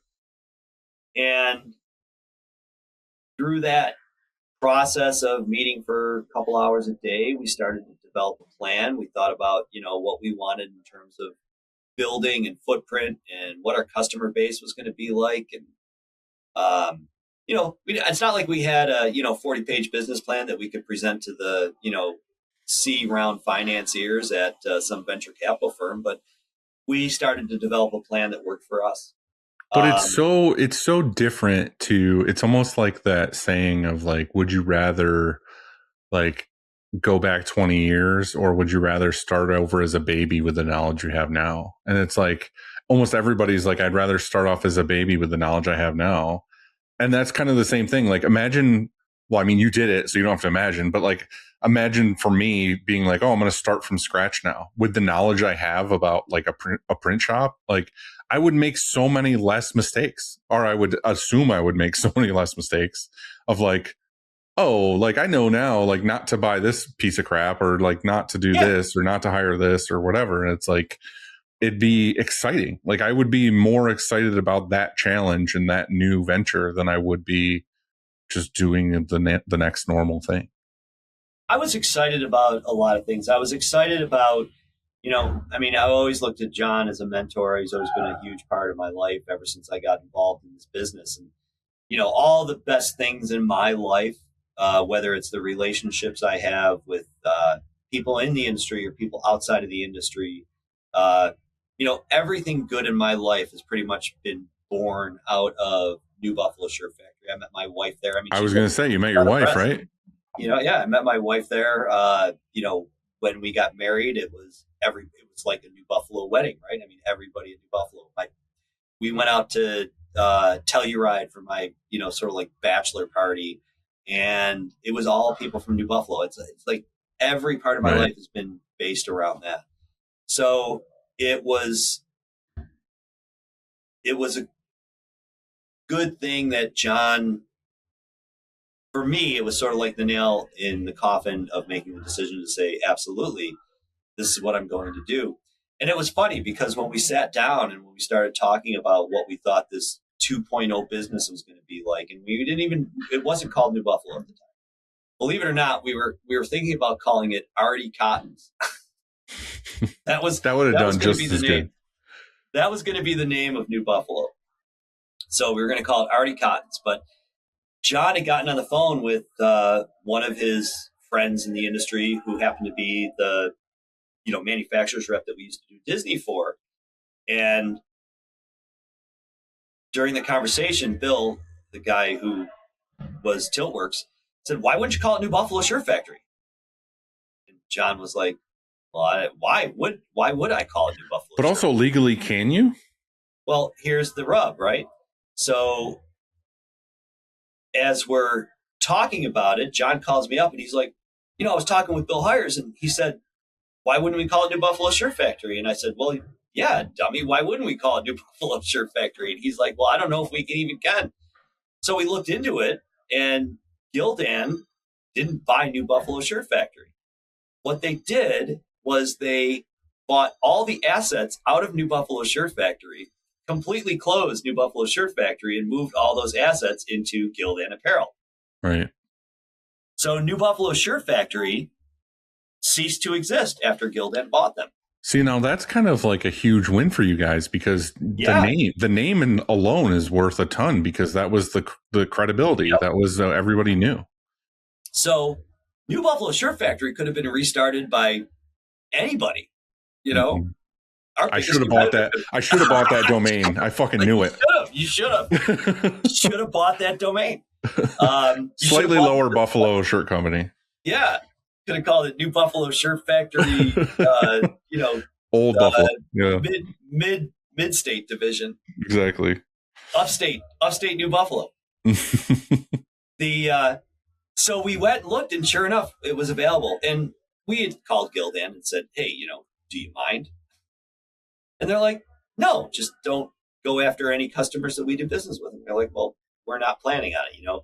At the time, we were planning on being this tiny little boutique print shop specializing in really hard to execute, very difficult stuff that's going to keep us, Which is funny because I had a note to talk to you about that because that's what I remember. I remember when you guys came back online and that was like the vibe of like, oh, we're just going to do complicated stuff for clients that can't get it anywhere else because it lasted about 2 minutes. yeah, that's what I was going to say. Hey guys, what's up? I hope you're enjoying the episode so far. If you can, do me a huge favor. It makes a big difference for the show. Hit the like button, subscribe. If you can leave me a comment of what you think of the episode so far, that would be amazing. If you have any suggestions, that would be cool too. I appreciate you guys. Enjoy the rest of the episode. Thank you. Yeah, that lasted about 2 minutes because, at some point, your ideals have to make money, right? You have to, if you're going to start a business, the whole business has to make money. But then again, somebody else calls you and they're like, hey, we have a band order or something and it's 10,000 pieces. Can you do it? You're like, yeah. Well, fuck it. Let's do it. Yeah. And that's basically what happened. We looked at it and our only sales avenue was, well, who do we know? Who are we going to call? Mm-hmm. And, John has the Rolodex that's pretty deep and varied. So I think the first job we did was for his buddy in Rochester who has a band. And believe it or not, that was a fun one. The band was called the Majestics. That was actually the first shirt we printed when we got our presses installed. And it was, we had 3 employees at the time. It was Cody Corsano, John's son, Max, and one of our old employees from New Buffalo, who was a Somali refugee, Yassine. And we ran that order, and it was like the best thing on the world. I remember all 3 of them holding up that shirt. And it was, all water-based and discharge. It was a beautiful shirt, right? Yeah. That's a, it didn't really matter. It didn't really matter what it was. You guys were back in business. Like it was. Yeah. And that was it. And, we drove the shirts out to Rochester, and it was almost like we were back in the old days of, printing for, and when John was doing it, it was like, oh, Blizzard of 77, I'm printing for the Blizzard of 77, greatest shirt ever, blah, blah, blah. Yeah. But the fun part was you never forget your first order, I guess. And that was our first one. But then we looked at it and said, well, we don't have another band that John knows. So I guess we're going to have to get on the phone. What's next? Yeah. So I want to ask though, too, like you guys go from like a shitload of autos and a bunch of employees and doing this, like, you're starting things in Honduras, you're doing this and this to now, hey, let's wind it back. Let's do more. Like, again, when you first started, you were like, let's make it boutique style, because you had to have a plan of, okay, let's pump the brakes. Let's not go like as balls deep as we did last time. Let's like make it more manageable, more, less stress. Let's make it whatever. Yeah, John has his Rolodex and whatever, but let's creep in a little bit. Like, what did you intentionally like not rebuild when you started New Buffalo over again? Well, we knew we never wanted to be, 12 press, 14 press auto shop where you're just working to feed the monster. Like you have to be big to be big. And, we intentionally started off small, and it was great. When we started off, it was great. It was manageable, but it got to the point, we were 2 press auto shop, strictly focused on screen printing. We had a small, I would say that our total building square footage was probably 10,000 square feet on Harlem Road. It was this like weird old funky building that we really liked. We put a lot of effort into getting it configured, so we had a nice facility into it. And then we equipped it with the best state-of-the-art equipment we could get in 2016, 2017. So we had top-of-the-line everything. We had the first 2 P20 XLs in America. The first 2 18-color, 20-station automatics that Rocket built in carousel format in the United States. We had, at the time, the Kiwo wax machine, all the right stuff. We had all the right stuff. You went in with a Christmas list and you got it. Yeah, and we did, and we got it. And it was nice, but with 2 presses, you're really limited in terms of how much work you can turn. And we got back into, music merch heavy. That became sort of our biggest segment of the business. And at the same time, we balanced it with a bit of themed resort and attraction work, with some new customer base that we had started to pull in. But in the middle of summer, you're literally, I remember one day I had to climb over 3 pallets just to get to the presses. And 3 pallets, like I had to climb up the side of the pallet, over the top of 3 pallets, and then back down the other side. A little bit busting at the seams. And then I'm like, well, shit, my employees aren't going to climb over 3 pallets to get to the presses. And what happens if it rains? Our whole thing every morning was to take everything that we had and move it out into the open space of the dock outside of the building. And then at the end of the night, move it back in. We just didn't have enough footprint. And we started looking for some new space. We knew that we were going to have to find a new space if we were going to continue. And we also knew that we were going to have to add some press capacity. So in 2023, we found the building that we're in now, which is about 36,000 square feet. We added embroidery. We bought 2 more rocks. And I don't want to be any bigger than this ever. Yeah. There's 2 things here. One, I want to ask is you come in swinging with this whole thing, and then COVID hits and like all this other stuff. Are you living off when you say you're busting at the seams, you need a new place? Is that just after COVID dip, or not dip, but like that spike where everyone was like, if you were open, you were like 6 weeks out. Like you had a shitload of work. We were dead during COVID. When COVID hit, like everybody, I remember sitting in the office, and again, we were heavy in music merch. And I remember sitting in the office when the week that COVID became a thing. We had just gotten back from Long Beach, actually. And it was probably end of February or beginning of March. And all of a sudden, the whole country shutting down. Well, there was definitely a period where nobody knew what was going on, and it was slow, and people were like, oh, we'll send them home. But then it was like, 6-8 months after that, it was like, holy shit, there's so much work. We were getting calls left and right from people being like, oh, my normal place is under. Are you guys open? Whatever. And it was like, yeah, we were booked up, like I said, like 5-6 weeks for a good year. And it was like, oh my God, hell yeah. Like business is flowing. And then I feel like everyone got it out of their system. And then it was like, into the ground. Yeah, we had sort of a very similar thing. The music business died completely. We lost. I remember sitting in my office after we canceled like $300,000 worth of open orders that we had, again, because everybody was canceling tours. Right. Yeah. Yeah. And then Governor Cuomo gets on and says, "You need to reduce your workforce to 0%." I'm like, can't you just tell me we have to close? Like, you got to use that fancy terminology. Nope, can't use that. I'm like, can't you just say you need to shut your business down, you moron? Like. So I remember sitting there and listening to that. So we shut down for a while. We opened back up, and you're right. It got super busy. I mean, it was really busy. We were doing all sorts of stuff at that time for pretty much the same reason that you mentioned. People were struggling to deliver, so it was big. And we made it through the COVID year, and then the following year, after everything started to open up, it was huge because everybody had been locked up for a year, right? And business was booming. And I remember John telling me, he's like, you can't gauge anything from this. Like, we've never been through this before. You can't gauge anything. Right. Like, and that's what I'm asking. I'm like, we're going to be millionaires, man. What are you kidding me? We're going to do great. This is great. We had a really great year after COVID. And then it started to waver, right? So you go through these periods of extreme busyness to nothing, to extreme busyness to nothing. So the business became very much like a waveform. And at the same time, we were in the process of, at that time, moving into this building. So we were busy. We were busy trying, there was a period of time for about 4 months where I ran out of 2 buildings. I had 2 presses in this building and 2 presses in our old building.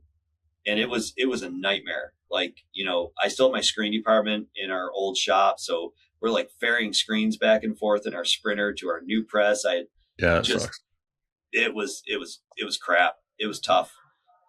So finally, I'm like, because we couldn't stop to just say, all right, we're going to take 2 weeks and just move everything.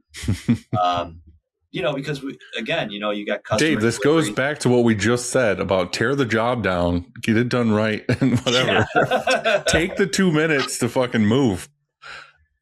So we finally got everything moved in here, and we've had our ups and downs. I mean, it's been tough to get an understanding of the expense basis of the new facility because obviously it's a lot more expensive. And, our people have everything has gone up over the last year, right? So your labor has become exponentially more expensive. And I always try to do and pay our people the very best we can. I mean, we're screen printers. I'm not like Google engineers, right? Yeah. And trust me, if I made the kind of money that Google made, I would pay everybody exactly. Everybody would have parfaits and ping pong tables. You know what? They'd all get massages in their car on the way home from work. Right. They would, all dinners would be catered by 5-star Michelin rated restaurants. And I would pay everybody a base salary of, $375,000 a year with totally doable as a screen printer. But the reality is we're screen printers. So, and we try and pay our people very well for the industry. And I always want to say we can do better.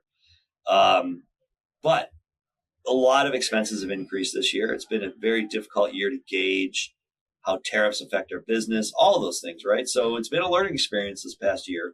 I think we've got it dialed in for 2026. I think that we've gotten smart. And I say that now, and I'm going to be kicking myself in the ass. Dude, the funny thing is, like, what you're saying right now is what I literally fucking tell myself in the mirror, like, every day.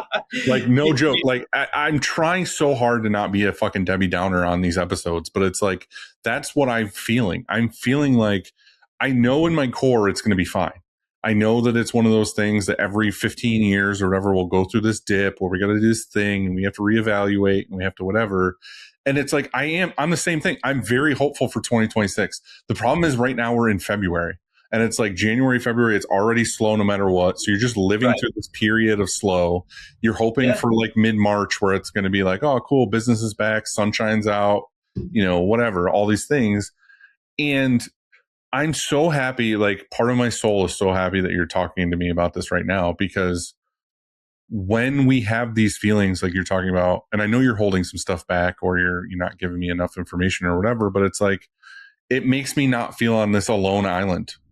You know what I mean? It makes me be like, dude, like we're all in this together. We're all doing the same thing. And I get this from shops all the time. Like I'll interview a shop and I'll talk whatever. And then we'll talk on the phone after an episode or whatever. And they'll be like, I didn't want to say this on the show, but like we're basically on fire right now. And I don't know how we're going to get through the year. And I'm like, motherfucker, why didn't you say that on the show to make me feel better? Like, don't say that off air. I'm like, dude, commiserate with me here.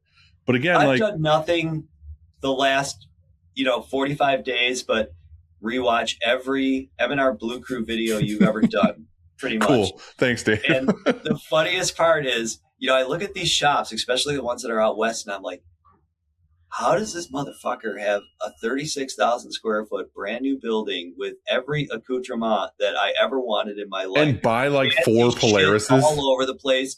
Exactly. I walk in there. Oh yeah, we got our 7 digital Squeedies over here, and then 2 Polarises. I'm like, what? Do you got a money tree in your backyard? Like, dude, I'm struggling to upgrade to a laser. Like, yeah, I fully get it. Again, I think it's just the markets, and I mean that is what it is. Like, I could be right now, be like, hey, it's a little slow and it's whatever. And then I have a good buddy who's in a different world, like a different market. And he's like, oh, I'm like swimming in work. I have too much stuff to do. And it's like, oh, well, it's because you deal with universities or something, or, oh, you deal with sports, or you deal with touring bands. Like all you're doing all day is touring bands. Like we went the route of started with bands, got into more like fun comic booky stuff and corporate accounts and whatever, and then did a little bit of bands here and there and whatever. But our specific market right now is just, we're the ones where they look at their marketing budget in a time like it is now, and they're like, you know what, the one thing can go is promotional t-shirts, or like, let's order less t-shirts. It's not that they're going away, it's that they went from ordering 5,000 of everything to 500 of everything. And that's cool. Like we still have the client, we're still doing stuff, but it's like the numbers aren't the same, every year. And then we're getting calls from clients and they're just be like, yeah, this year I think we're going to hold off. We're going to wait and see how it is next year. And it's like, fuck. I'm going to listen. I'm an eternal optimist, and I'm going to tell you something. They all say, yeah, we're going to hold off until mid-year when their business picks up, and they're like, well, how come we didn't get t-shirts? I need them tomorrow. It's always when the lights come back on, it's like, I need it now. Yeah. Yep. So, listen, business is cyclical. I've been working in the screen printing industry, and, I'm not quite an old fart, but I'm certainly not a youngster. I started working at New Buffalo in, 94, 95 timeframe. I got 30 years into this business. I guess I consider myself to be, I was 7. Yeah. I guess I consider myself to be a seasoned guy. There's opportunity around every corner. Oh, I agree. You just have to look for it. Yeah. And be open to it. But the thing that you have is that you have another 10 years on that I have. Like I'm in 20 years now. You're at 30 years. You guys are way, way smarter than me. I'm going to tell you right now, nothing impresses me more than the generation coming up now. I wish I had the knowledge that you guys have. I really do. And I'm not trying to blow smoke up your ass. I like it. It feels good. The understanding of the way that you guys run your business is something I struggle with running my business every day. Like, I look at you little freaking say it, Dave. Internet fuckers, and I'm like, how do they? I have a tough time posting a social media post. You guys seem to be able to put out 30 a day. Not so much anymore. I used to. That used to be my whole thing. I got burnt out on that too. Like, I'm trying so hard. I have like content out the ass that I'm like, oh, I could do this. But the reality is in the day I'm working on something. I'm like, I don't feel like doing this right now. Like I'm almost ready to just tell the staff here, like, you guys just keep doing it. Like, I'm just going to I'll just be that guy behind the curtain and like, whatever. But like, I also have 100 other projects going on. Like I do upstate stuff. I do shirt show stuff, which is 100% like just passion for me. Like I love that we get to have this conversation. Like for me, I'm getting just as much out of this as maybe a listener, because it's fun for me to hear your story, shoot the shit, make a new friend, and like all this other stuff. Like that's why I love doing this every week. And like we had a meeting this morning with, we're talking to people about doing a spring break again and doing summer camps in the summer with a different topic or whatever. And it's just exciting. It's fun. Like I'm already in the industry. It's like you were talking about having that itch of like wanting to do all these things. Like, yeah, that's where I get like shirt show stuff. But like upstate stuff, I have a ton of stuff going on right now where I'm excited. Like I'm doing all this new outbound stuff and CRMs and stuff that I've never done before. And like these expense reports where I'm like calling up all our vendors and like being like, well, why am I being charged this and whatever? And then finding out I can cut half of my bills in half for like the same service. And it's like, that stuff's exciting to me right now. So see, I was going to ask you what your passion is now. I mean, I believe that I know that everybody says, "Oh yeah, the printing of the shirts isn't my passion," but it's always your passion. I mean, you always for sure. Back to especially somebody in your shoes. I don't care who you are, where you are, what you're doing. You may not want to be like, "Oh, I can't wait till I can get on a press," but you still get that yearning to be on a press. Yeah. And, just troubleshoot the shit out of a job to perfection and then look back on it when you're all done and say, man, I mean, I'll tell you, like, the coolest thing I do every night is if I print I don't print a ton of stuff. My team, I got it. Same. I agree. I'm not printing jack shit here. Yeah. If my team does something that is just really amazing, I'll like take a picture of it. I'll go home and I'm like, hey, Tanisha, this is my wife's name, Tanisha. I'm like, look at this shirt that we printed today. Yeah. That's awesome. And she'll look at it with her, superior press loading eye from 1998. and she'll go, yeah, that looks pretty good. She'll go, I see it's a little crooked, just start busting my balls. Oh, it's out of registration or it's whatever.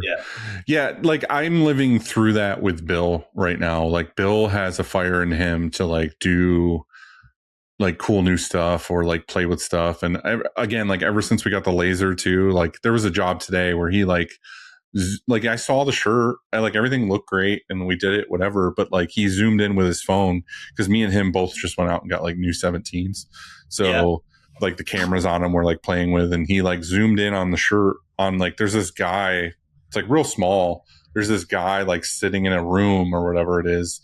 And he zoomed in on the guy and we can like see perfectly like his name on his name tag. And like, the guy's got like tattoos on his hands and stuff. And I'm like, that's the stuff that's exciting now of like, what can we achieve? What can we do? Yeah. Like, how do we play with this? And, I don't know, like that stuff fires me up every day of like, oh, cool. Let's do cool new prints. Let's try this new thing.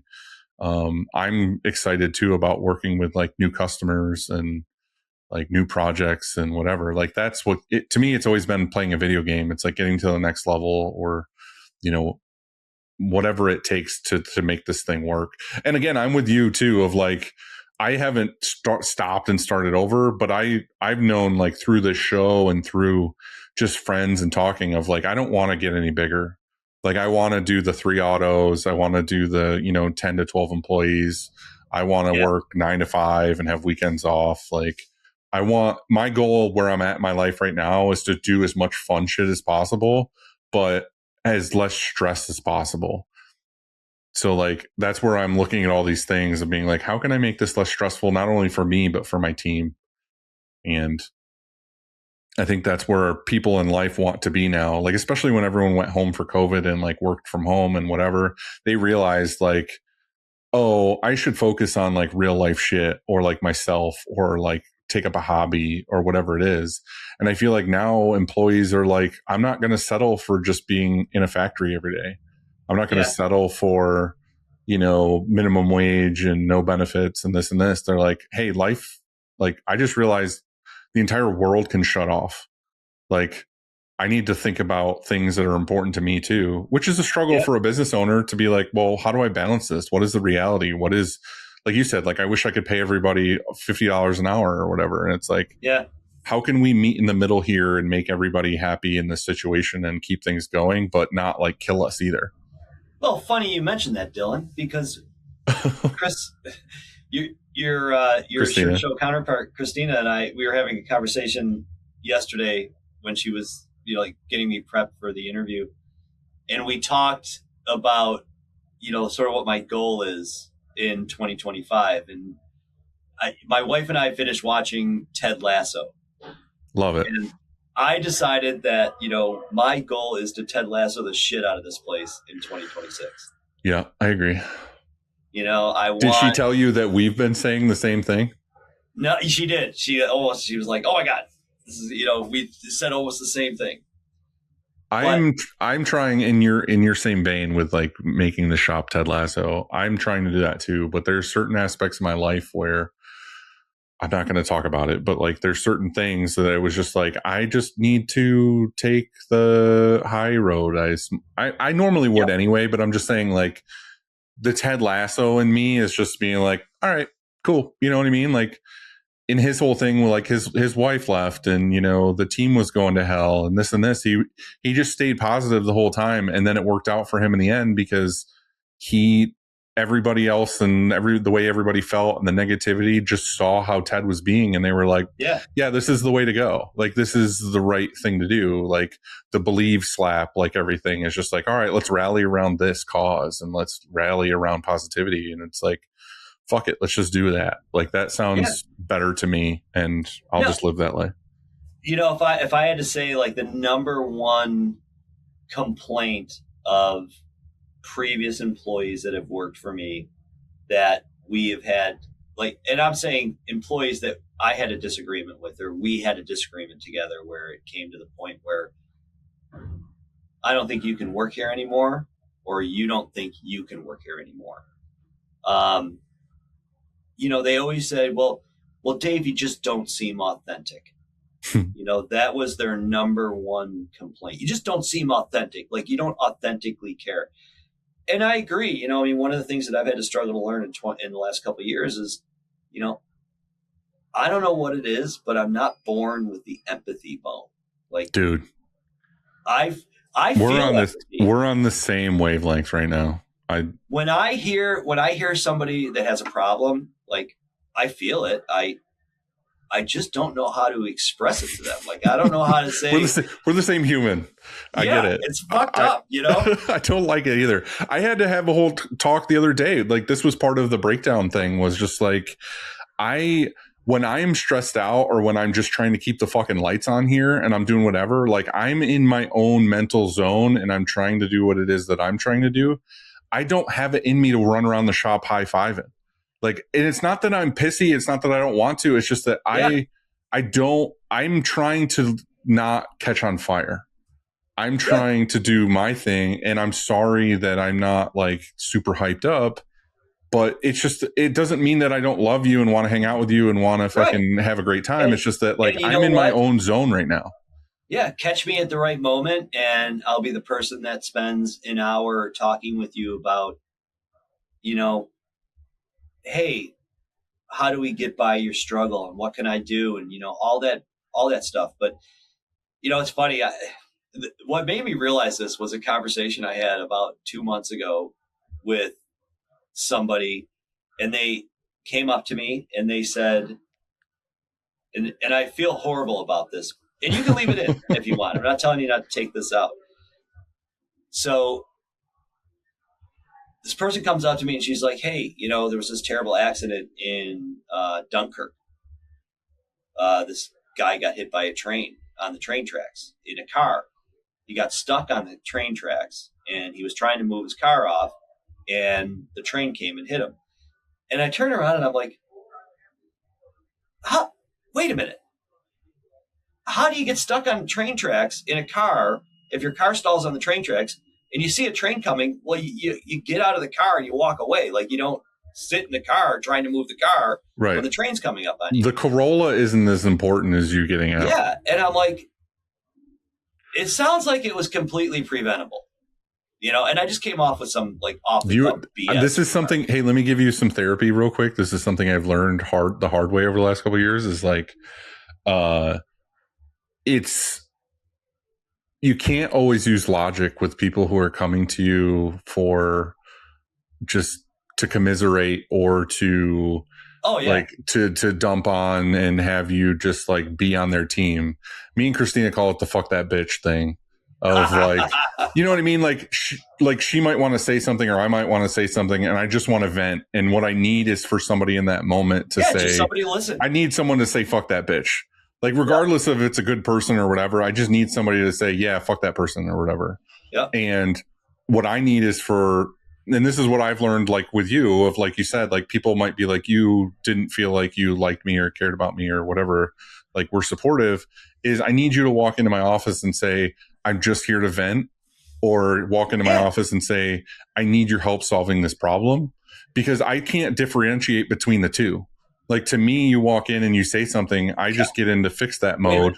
Did you just say you were the same? I like I just told myself this yesterday, for crying out loud. I need you to come in and tell me what you're looking for, because my mind instantly goes into boss mode of like, let's fix it. Let me solve this problem. But they don't want it to be solved. Yeah. They just want to vent to somebody, and they want somebody to say, fuck that bitch. So my wife used to tell me all the time. She'd come home from work, or I'd come home late at night, and I'd be like, hey, how was your day? And she's like, well, you just don't, let me tell you about this and that. And I'd be like, well, all you really need to do is talk to this person. Like, just tell them how you feel. I've learned that. She's like, I don't need you to solve the problem. I just need you to listen to me complain. You need to say, fuck that bitch, Dave. Yeah. That's what you need. I learned how to do that. I'm logic brain, and that's what we call it, is logic brain. Like, every scenario, everything that like someone comes to me, a solution. Right. I'm like, well, the problem that I have is somebody will come to me with like a real thing, and I will be devil's advocate right off the bat. I'll be like, well, maybe they were thinking this, and it instantly pisses them off, because it's like, don't fight for the other person. Why are you on their side? Yeah. And I'm just like, this is logical. This makes sense that they would think this. Like, it's maybe not as hard as you think it is. And what I've learned over the last couple of years is I just need to listen, and I need to be like, yeah, you're right. That sucks. Like, whatever. And then when they're out of feelings brain and they're ready to hear logic, then have the logical conversation. Yeah. But you have to suppress it. You have to fucking try hard not to be like, oh, well, let's fix this right here now. What I've learned is to be like, hey, I can't, like, I see that this isn't going to happen right now. I see that there's no way to change your mind. Let's talk about it tomorrow. Yeah. Because it's my whole life was like, I can't go to sleep till we figure this out. Like, my anxiety is through the roof. We need to deal with this right now. But I think that, and I'm talking in a sense of like employees, friends, lovers, whatever. Friends, exactly.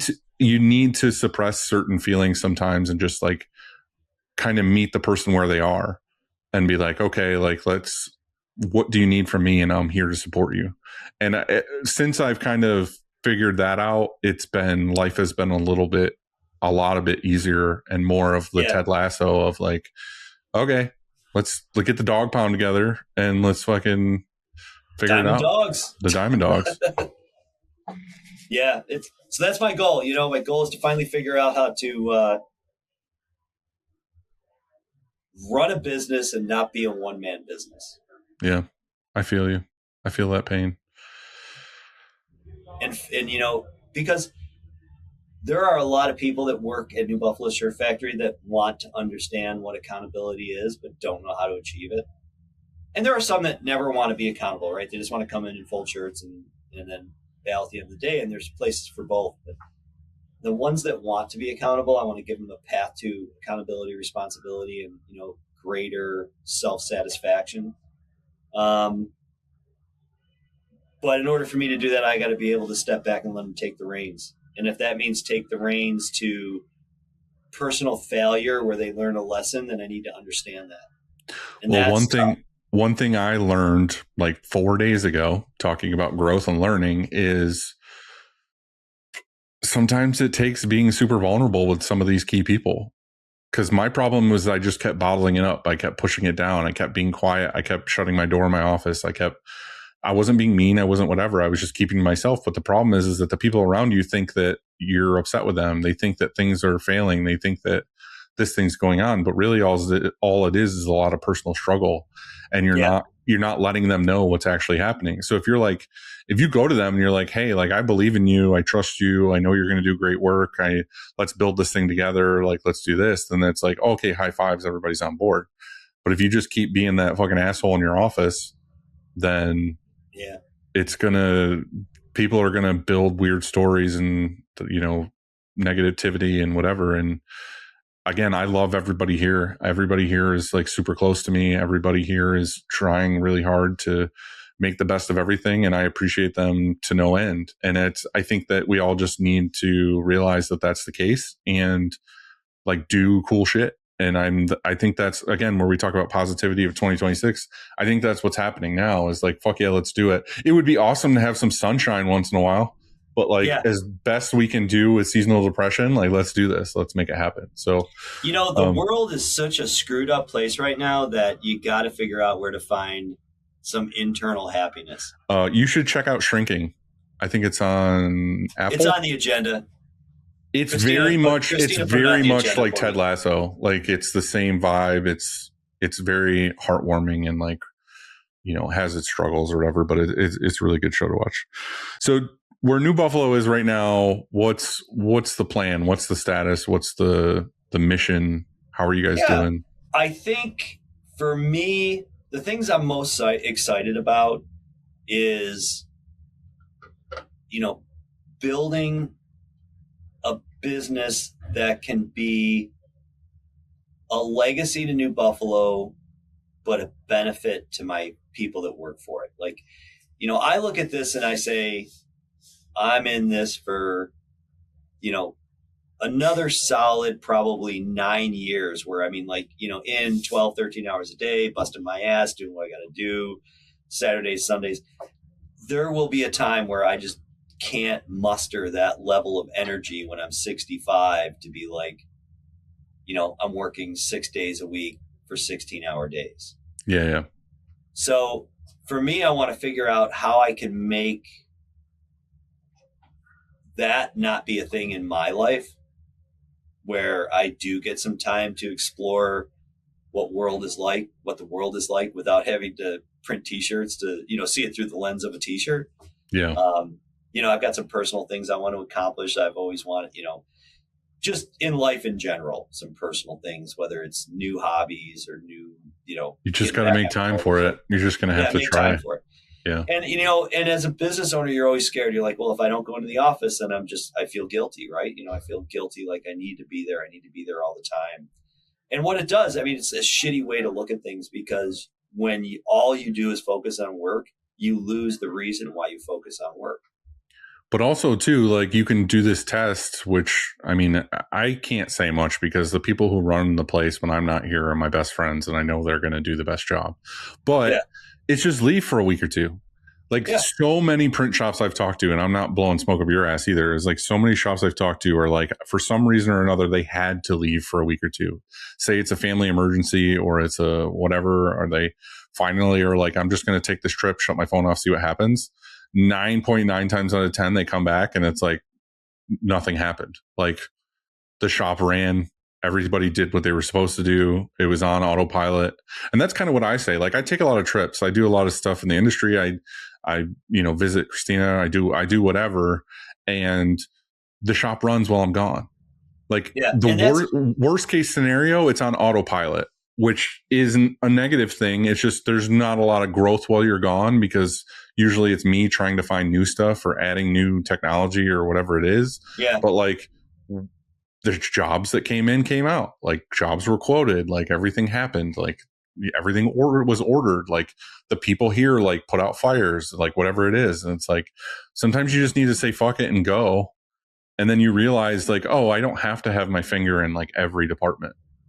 Well, that's my goal in 2026. You know, my first and always enjoyment in working or owning a screen printing facility has been the production floor. It's where I feel like most at home, where I feel most challenged and most needed. Right. So, but I know I can't be there every single day, all day.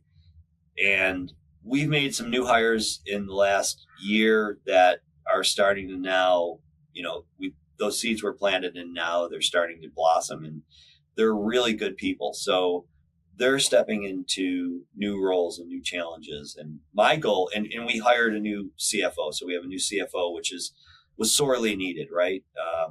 Because as much as I want to say that, you know, I'm the Warren Buffett of screen printing, I'm really not, you know. I was going to ask if you could get vulnerable for a second and say why you made that choice rather than just being like, oh, it's smart for business. Like, just like, what's the reality?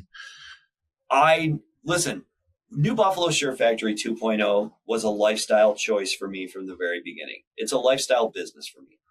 The reason why this business started was I needed a way to provide a living for myself and the people that were closest to me.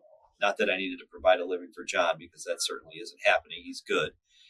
But I needed to provide a living for myself. And, Pam Thayer, who is my other business partner, is always, you can talk about the word love with a lot of people, but I love Pam, and she's always going to be an important person in my life till the day either she or I die. Yeah. And the only way I could think to do that without starting at ground zero when I decided I didn't want to work for Gildan anymore, I don't know, where was I going to go? I was going to go to some automobile manufacturer or start at ground zero in some new industry, right? I mean, I knew I wanted to stay in screen printing. So New Buffalo was a lifestyle business. It was created. The second version of this business was created because I wasn't leaving Buffalo.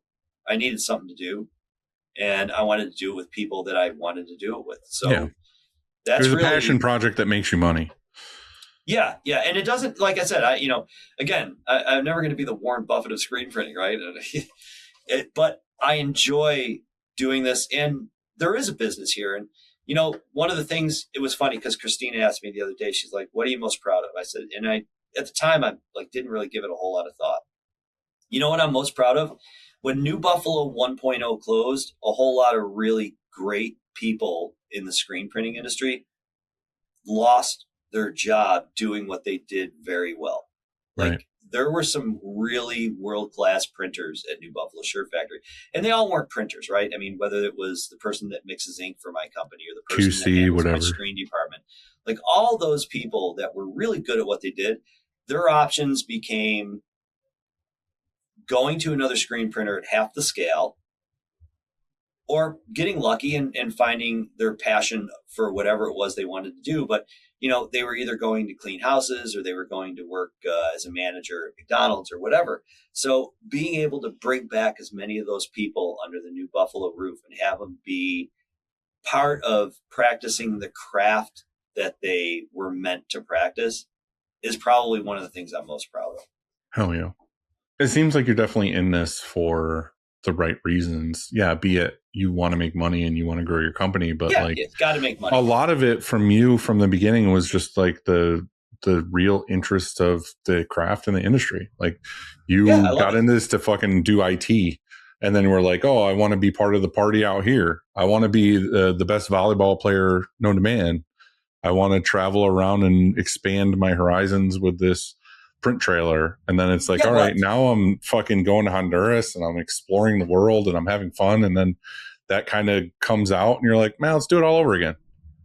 And I love it because, I met so many cool people doing this. Listen, you meet a lot of assholes too, right? I mean, you meet people that are not the best people in the world, but you meet some, genuinely overall, you meet some people that are killer. I mean, I look at the,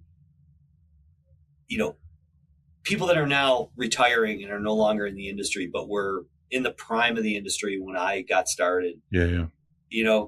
Legends in my mind, probably their mind too. But, and then you get the opportunity to work with John Weiss or Dave Gardner or, and even the newer people that are in the industry that have come through my shop, whether it's like a Cody Corsano, who, somebody I respect immensely, or Lance Harrell. All great in their own right. And just being able to share some space with folks like that every once in a while is, I know you interviewed Dave Gardner. Mm-hmm. I love Dave. The man is from 3 alternate universes. I gave him a giant bear hug when I saw him in January. Yeah, me and Christina are talking about doing a Rochester, Buffalo, Toronto trip here pretty soon. So I would love to come by and hang out. And I was going to reach out to Dave too and be like, let's get dinner. Open invitation. So it would be sweet to come up. I mean, I know we talked in text before about how I'm a cheap date because I'm not. You're going to just buy me iced teas, but in general, this whole thing for me is about meeting like-minded people. And again, having an interview with you right now and learning that we have similar mind in a lot of things is it's just so inspiring and cool to be oh, that's why we do what we're doing. And we're not saying that we know everything, and we're admitting that things need work and Oh, whatever. shit, But I don't know anything. right. But I'm just saying that's the mind of, okay, hell yeah, let's just keep going and let's do this. And like, I know it's going to work and we're just going to keep grinding it out. I do want to ask you, just let's get into the personal stuff here to wrap this up. Do you happen to have a shop hack or something that you can share or that you've learned that is just like a cool tip or trick or anything? Shop hack. My shop hacks change based on what my needs are, but hire CFO is definitely at the top of my list right now, especially if you don't want to be the person doing the back office side. Hiring the CFO did two things for me. It let me focus solely on production, which is really where I what you wanted to do, and what I want to do, and it also eventually will free me up for innovation, which is the other thing I really enjoy. I'm a tinkerer at heart, right? So I'm the guy that's sitting at home at night trying to figure out how to 3D print attachments to the press that I can use to hold my ink cards or whatever it is, or whether it's designing this little ESP32 device that will wirelessly connect to my network and sense the press vibrations so I can see if my press is indexing or not, so I can put it on a website. But no big deal. All that crazy stuff that I never have time to do that I really want to have time to do. I'm trying to build an organization that lets me do that. But from a shop hack standpoint, I'm never good on the spot. You should never put me on the spot. You need to give me time to process it. Christina's texting me right now. She's like, fuck, I forgot to tell him about shop hacks.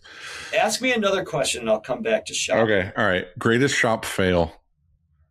Oh, which one? 1.0 or 2.0? Because they're both epic.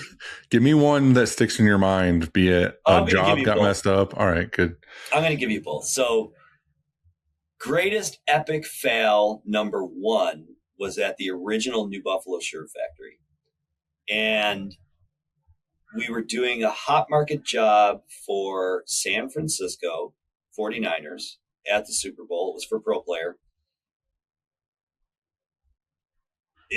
We were probably 40,000 sweatshirts into it. Sweatshirts, mind you, 40,000, all if win immediately following game. And somebody found out that San Francisco was spelled wrong on the face of the ring on the front of the Super Bowl shirt. But is that on you or is that on them? Well, listen, you know that pucker factor you feel when you have a problem and you don't know whether it's you own it or whether somebody else owns it? Yeah. Well, multiple rear ends constricted simultaneously to the point of creating diamonds. Seriously, that sucks. Because the thing is with something like that is nobody wants to own up to it either. Nobody's going to admit. Well, so Dave had done the art. Dave Gardner had done the art. And it went through NFL approval. It went through Pro Player. Like everybody approved the art. But at the end of the day, it was still wrong. Yeah. So the short answer was it was almost like a car accident, right? There was contributory negligence all the way around. Yeah. So we had to reprint everything, but Pro Player had to buy all the blanks again. So the best thing was we didn't have to buy the blanks. Yeah, buying 40,000 sweatshirts is going to be a killer. But we had to reprint 40,000 sweatshirts like ASAP. Right, but I feel like I would rather, I mean, it still sucks ass, but like I would rather just be on the hook for labor and ink cost than to spend the money to redo all the crew necks. So that was a pretty big epic fail. That's a good one.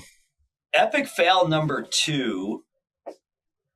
I mean, there's so many of them, right? But the first. I just want the biggest one that burns in your brain. Oh, geez, the biggest one. The biggest one was probably printing $20,000 worth of sweatshirts for Billy Joel incorrectly that I had to buy. That was a big one. Another one. Oh, here's a great one. So, we were going to be, this is another reason why you don't open up a boutique shop without knowing what's required to open up a boutique shop. So, we were going to be the crazy people that did all the weird stuff. I mean, we do everything here. We do flock, we do glitters, drop glitters, wet glitters. I mean, if it can stick to a shirt in some fashion with a screen print technique, we probably would do it. or try and figure it out or kill ourselves trying. So we got into doing flock, and I'm sure you've seen Rock, their automated flocking system. Yeah. It's great. I remember doing flock in our old shop. It was a mess, right? We had to like plastic wall off 3/4 of our shop just to prevent flock from going everywhere. Well, we run flock in our new shop, every month, and it's never a pain. God bless you. But before we started, we first started doing flock. We bought the flocker. We had a job for Hard Rock. As a matter of fact, it's hanging up right here. Here it is. I love that your camera follows you. Here's the job. Hard Rock flock. We did 7,000 of these, and the flock didn't stick. And we shipped them. And we didn't realize the flock didn't stick. And they get to the customer, and they're like, hey, all the flock's coming off these sweatshirts at Hard Rock. So we had to replace the whole order, and we almost lost the customer over it. I mean, they stayed with us. I couldn't believe it. And at the time, we just started in business, and I literally went out on my own dime because the business didn't have the money. I went out and put all the sweatshirts on my credit card and just paid for them personally. Well, let me ask you this, because this seems to be, you're doing a lot of high piece orders. We do a decent amount of high piece stuff, but not very often. It's more like our sweet spot is the 100 to 500,000, couple thousand pieces, all day, every day. I'm not regularly doing 10,000, 20,000 pieces or whatever, 40,000 pieces.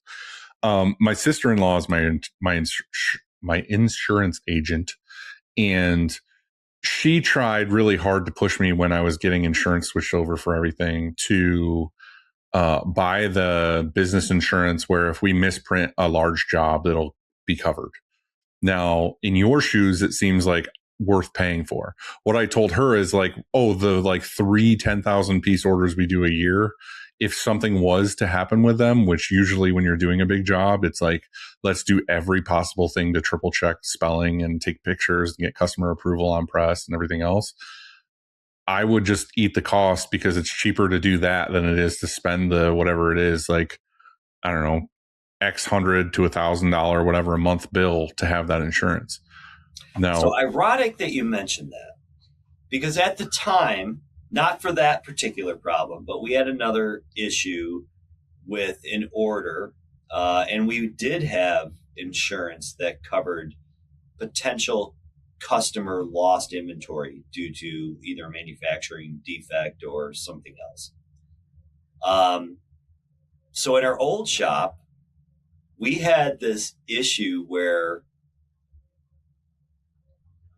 the road, we were in a valley on Harlem Road in Buffalo, and the craziest thing would happen when we got heavy rainstorms, the sewers would back up, and water would literally be shooting out of the road sewers, rolling onto our property and rolling into our building.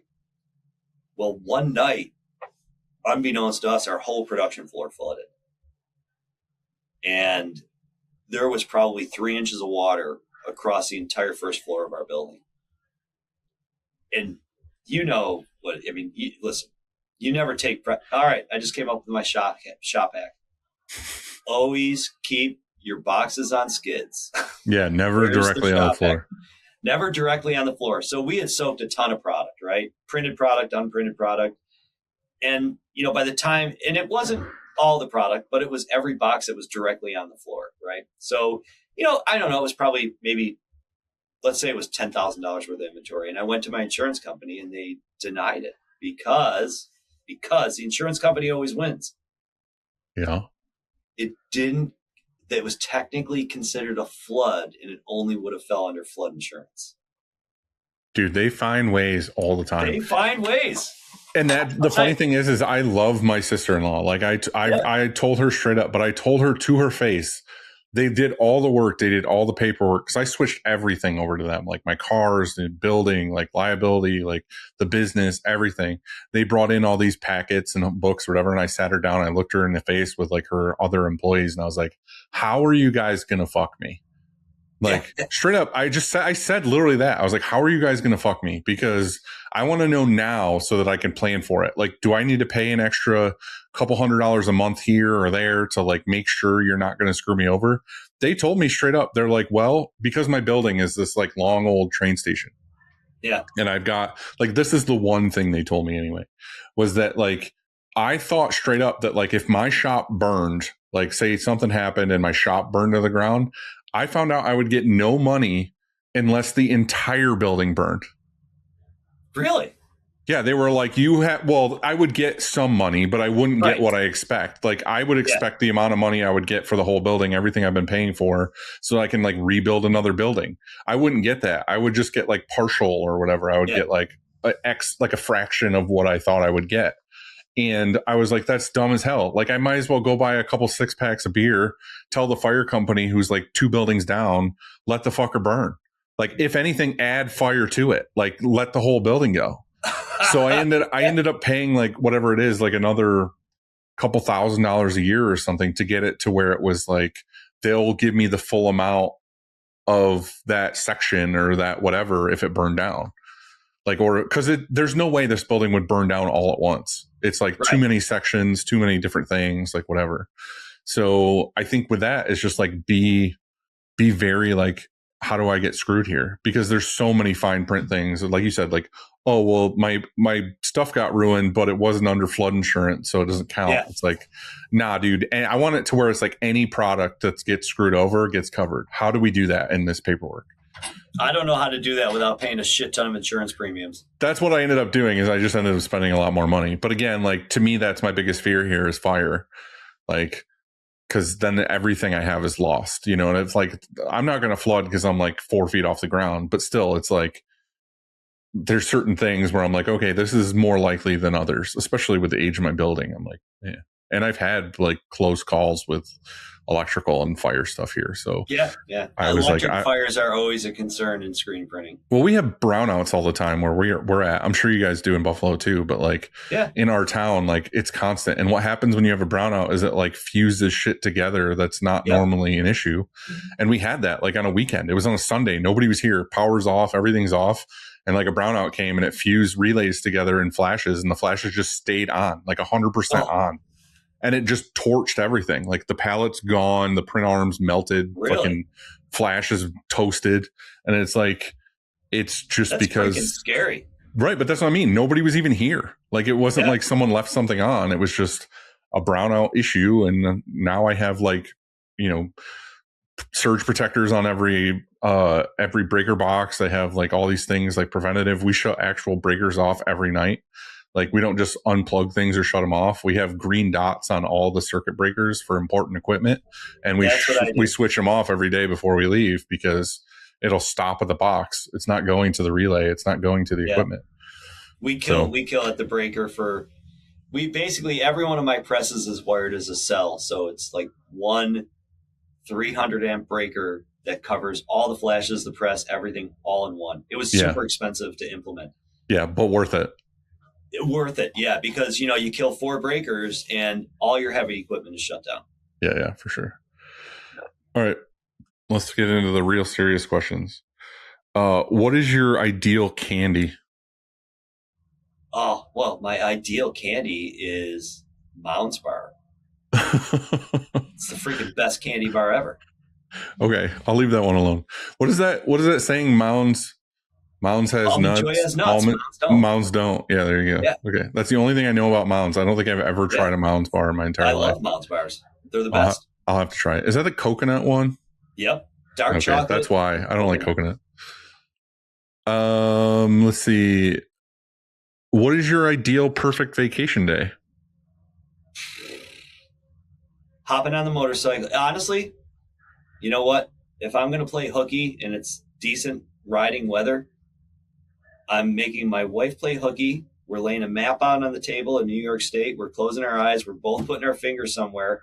And whoever picks the better destination, we just ride to and ride back. Hell yeah. Love that so much.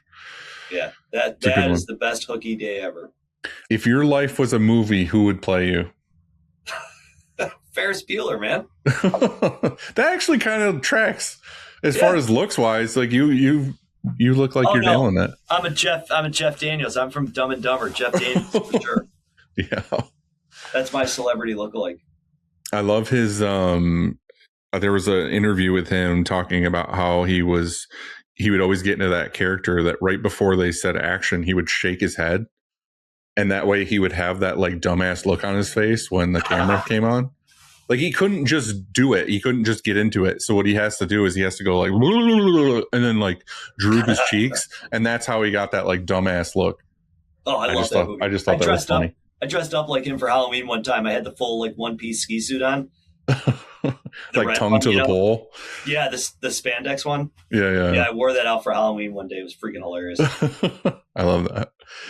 Let's see. All right, top 4 favorite movies of all time. Oh, they're gonna be esoteric. So I'll try and pick one from each genre. Forgetting Sarah Marshall definitely is one of my top movies. You just like to see Jason Segel naked. Yeah. So Vince Vaughn did a movie called Cell Block 99. Mm-hmm. I don't know if you ever watched it. I think I have. Yeah. Brutal movie. I love that. He I feel like there was another movie that came out around the same time, if I'm not mistaken, that was called Shot Caller. That was basically the same movie. Yeah. I didn't watch Shot Caller. Shot Caller was great. See, that's the thing is I watched Shot Caller before I watched. That was the guy from Game of Thrones. Val Kilmer. Oh yeah, the guy. I thought it was Val Kilmer, but that was it's the guy from Game of Thrones. Jamie Lannister. Jamie Lannister, the Kingslayer. Yeah. No, I like. So that was a good movie. Next 2 would be, Super Troopers for sure, and probably Beer Fest, just because I freaking love those movies. My brother was super into Super Troopers, and I think that's what turned me off to it because he was just really annoying with the fucking meow. Like he would do meow all the time, and I was like, God, dude, I cannot deal with this right now. Oh, are you kidding me? I remember like one of the most exciting things I had ever done was print their merch one year, like 2 jobs. Like it was tiny shit. We did the Super Troopers foil sunglasses with the Super Troopers hat. Mm-hmm. Oh, it was great. And then we did one other shirt for him. I can't remember what it was, but yeah, love that. Love those movies. All right, one more. Well, it'd have to be. You know what? It would be Black Hawk Down. Love that. The best part about Black Hawk Down is it's one of those movies where there are so many like huge stars in that movie. Oh yeah. But they were nothing actors then. Yeah, nothing actors. Nothing actors. But if it's one of those things you go and rewatch it now, you're like, oh my God, there's Tom Hardy. Oh my God, there's this person. There's this person. There's this person. There's like a million people in that movie that are really good. It's also just a really great movie. So it is great movie. But like I didn't even know anything about that whole conflict until I watched that movie, and then I'm like, oh, I have to go watch. I have to learn all about it. You know? So yeah, for sure. Actually, like opened up a whole like history of foreign conflicts for me. Yeah, I like war movies, so that one was a good one. Saving Private Ryan has a special place in my heart. But a great movie. It's up there for sure. Well, Dave, I really appreciate you doing this with me, man. I can't wait. Maybe here in a couple of weeks, I'll drive up and see you. I wish I could ride up. In the summer, we'll have to go for a ride for sure now. For sure. But I would love to come up and see the shop and hang and make a day of it. I'd love to have you. You and Christine can come to Isaac Palooza. We have this huge party every summer. We named it after my son because he was the first one. He was the first Isaac Palooza. But it's right around 4th of July, so we do all these fireworks. And, we go nuts. Like, I'm definitely down. Like I said, we could ride the bike up and make a weekend of it. Good Buffalo craziness. Yeah, for sure. All right, dude. I appreciate you. Thank you very much. And I will talk to you soon. Thanks, Dylan.